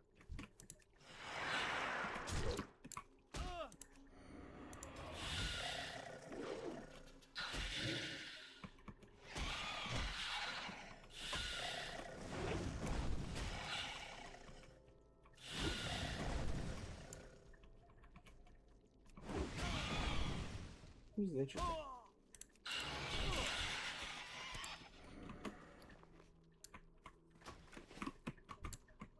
I need you. I need one of you. What am I doing? I didn't even look at my health bar.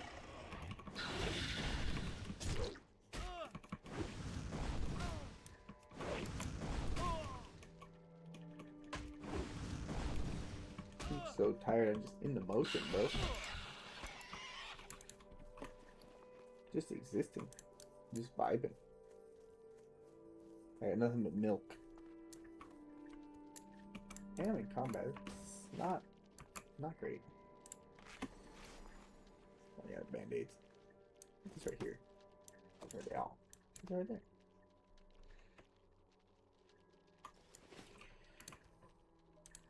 Might as well drink the milk, I guess. Got nothing else going on. Oh, I can't. I'm in the middle of something. What could possibly want me? Is it you? It's what you, isn't it? Fascinating. I just need one leecher. So I can probably just descend. There it goes. There's one. There's one. I'm not doing it.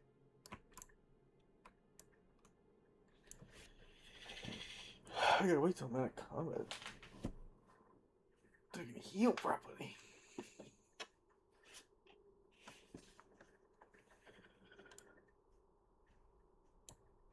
Or at least apply another band-aid.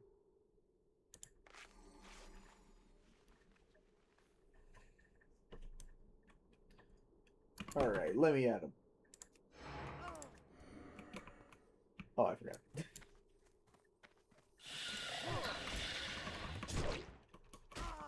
I don't know. I don't think I'm gonna make it.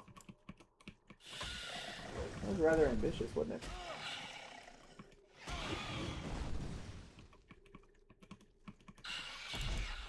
And now I'm poisoned. God. Well. Things could be worse.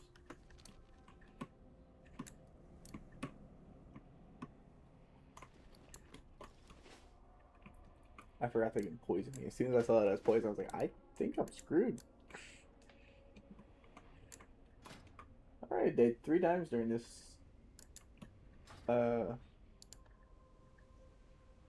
guide leveling report.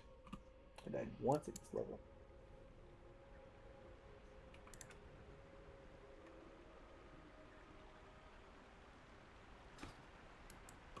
Hit! Ow. 3 times during this stream. Once because I fell asleep, once because I misjudged distance between me and a mob, and this time because I couldn't charge. And I jumped down. I didn't think about fall damage. I'm just not very good at this game when I'm tired. Can you imagine? And I can't get a food buff anymore. I'm out of food that does that. In fact, I have food other than, well,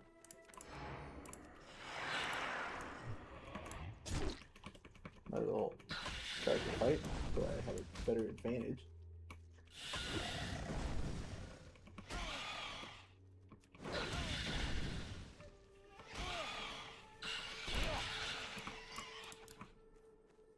There we go. Alright, turn in the quest. Those mages were gone pretty quick. Who's there? What's the mage? 10? I would do it. I'll fight you first. Okay. XP's XP.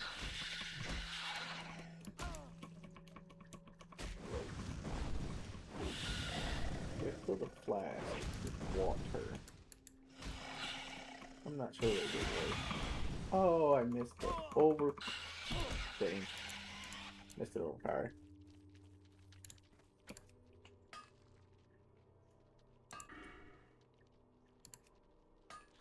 Increase the melee attack power bonus of your battle shout.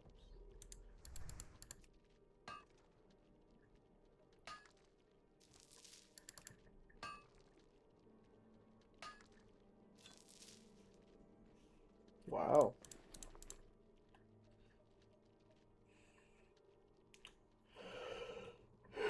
Yeah, just the one yellow carry it. Lotion moonstone one. Oh.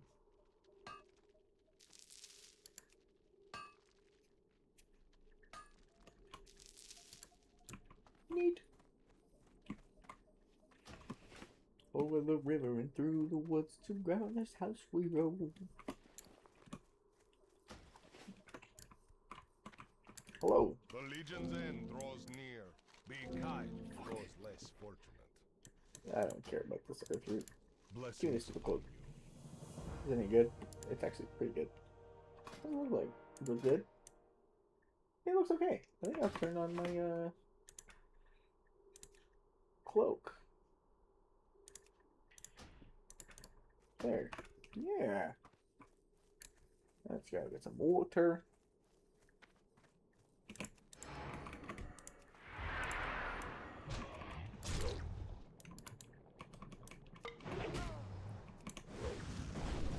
What is he, parry with his breaker?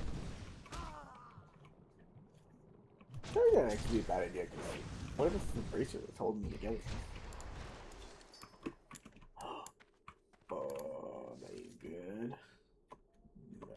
cost for silver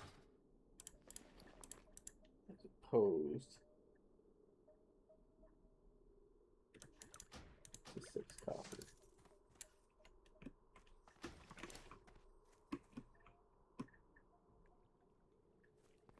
You need to be from here? Oh, hi, I did not see you there.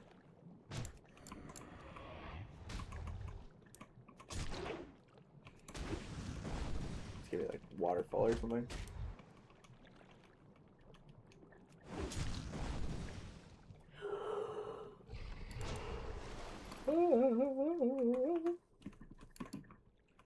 Let's go this way. I'm not sure which way's better.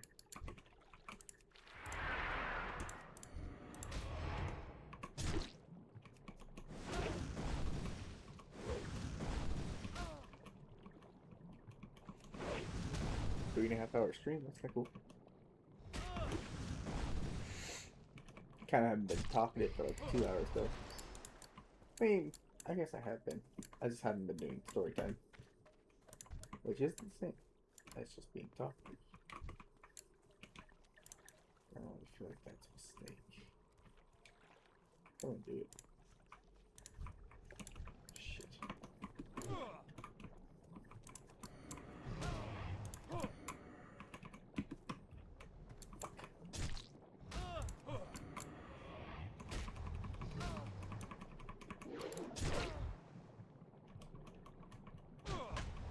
I think I already had render fight, I think.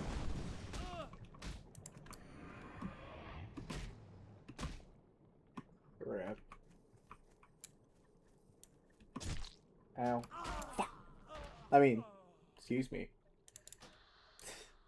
I'm not doing so well this stream. I'm just... My judgment has been terrible this evening.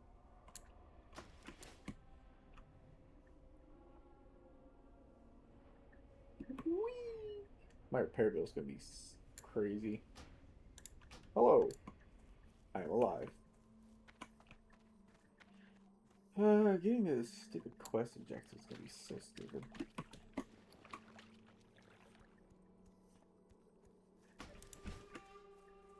I don't even know what happened.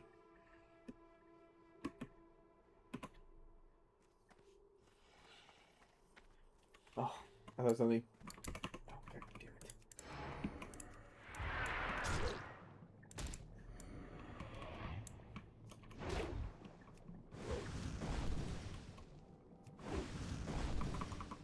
I missed an overpower. I was looking at a different screen. Wanted to see if I had any people watching.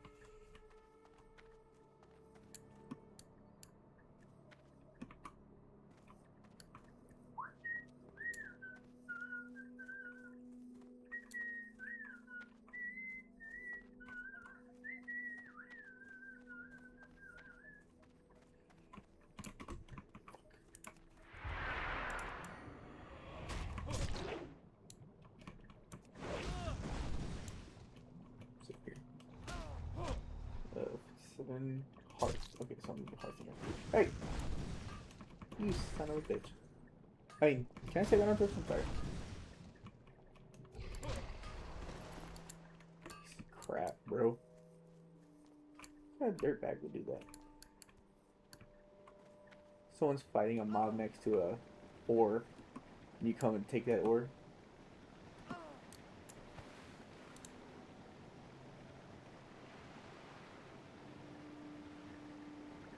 Yeah, I'm tired and cranky. There, dirtbag.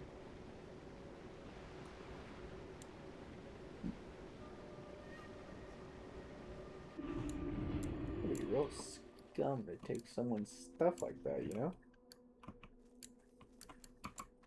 Blessings upon you.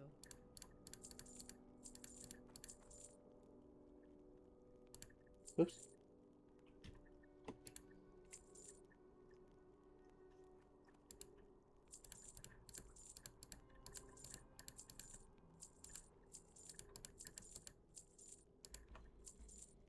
Seek the path of the light. Neat.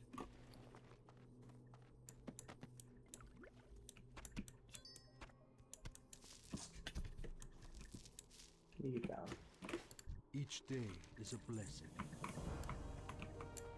All prices here are reasonable. You say, oh, that's not a quest objective. Get your butt out of my face. God damn Long it. life. Get down. Fuck. God damn. I'm not in a good mood right now. I died too many times. I told my mind.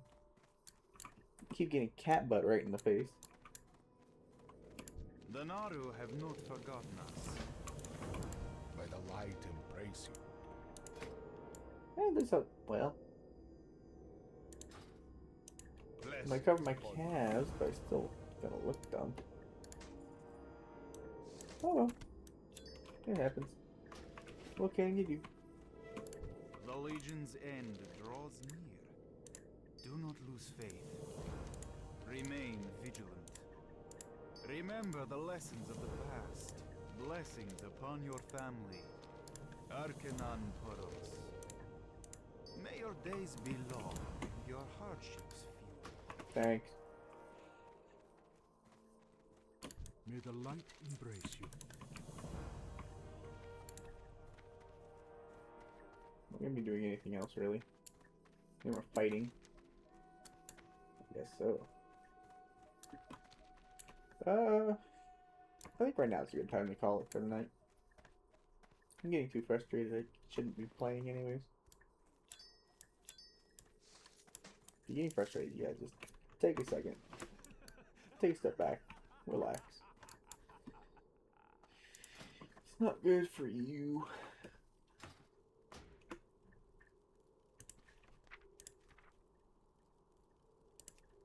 It's not what I wanted.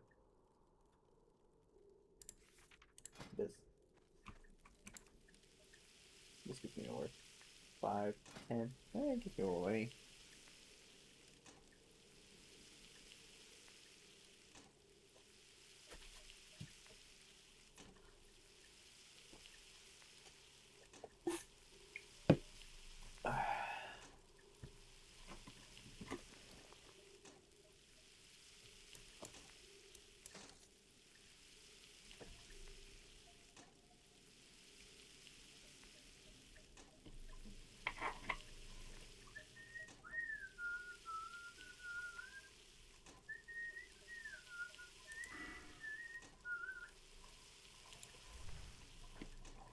I died 4 times in one level. Or one stream, I mean. So twice in a level? Or 3 times? I died 4 or 5 times.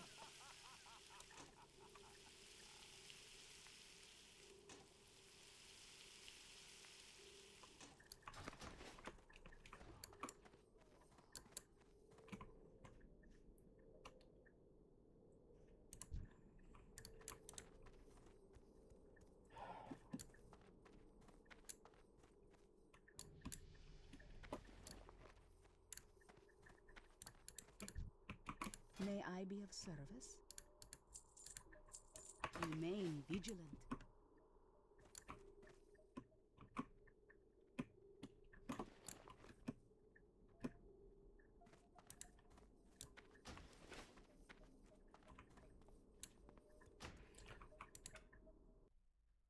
Alright. I hope you guys enjoyed the stream. If you didn't, I can't blame you. But yeah, maybe join us next time. If I'm gonna post this on the YouTube. I've been posting them on the YouTube. I don't think they're super particularly fascinating. I didn't think that the World of Warcraft Classic's not really a fun thing to watch somebody play anyways. It's mostly just for the chatting. I'm trying to teach myself how to be a streamer, you know, try and learn to talk to myself. Because I don't have people to talk to. But I think from what I've heard, if I get good at talking to myself, I'll be prepared for when I actually have other people to talk to. So yeah, if you would like to go to my YouTube channel, Guardian Mouse 77, it's right over here. Wait, right over here. Guardian Mouse 77 on YouTube. Yeah, if you can leave a like and a follow, that'd be really cool. Thank you.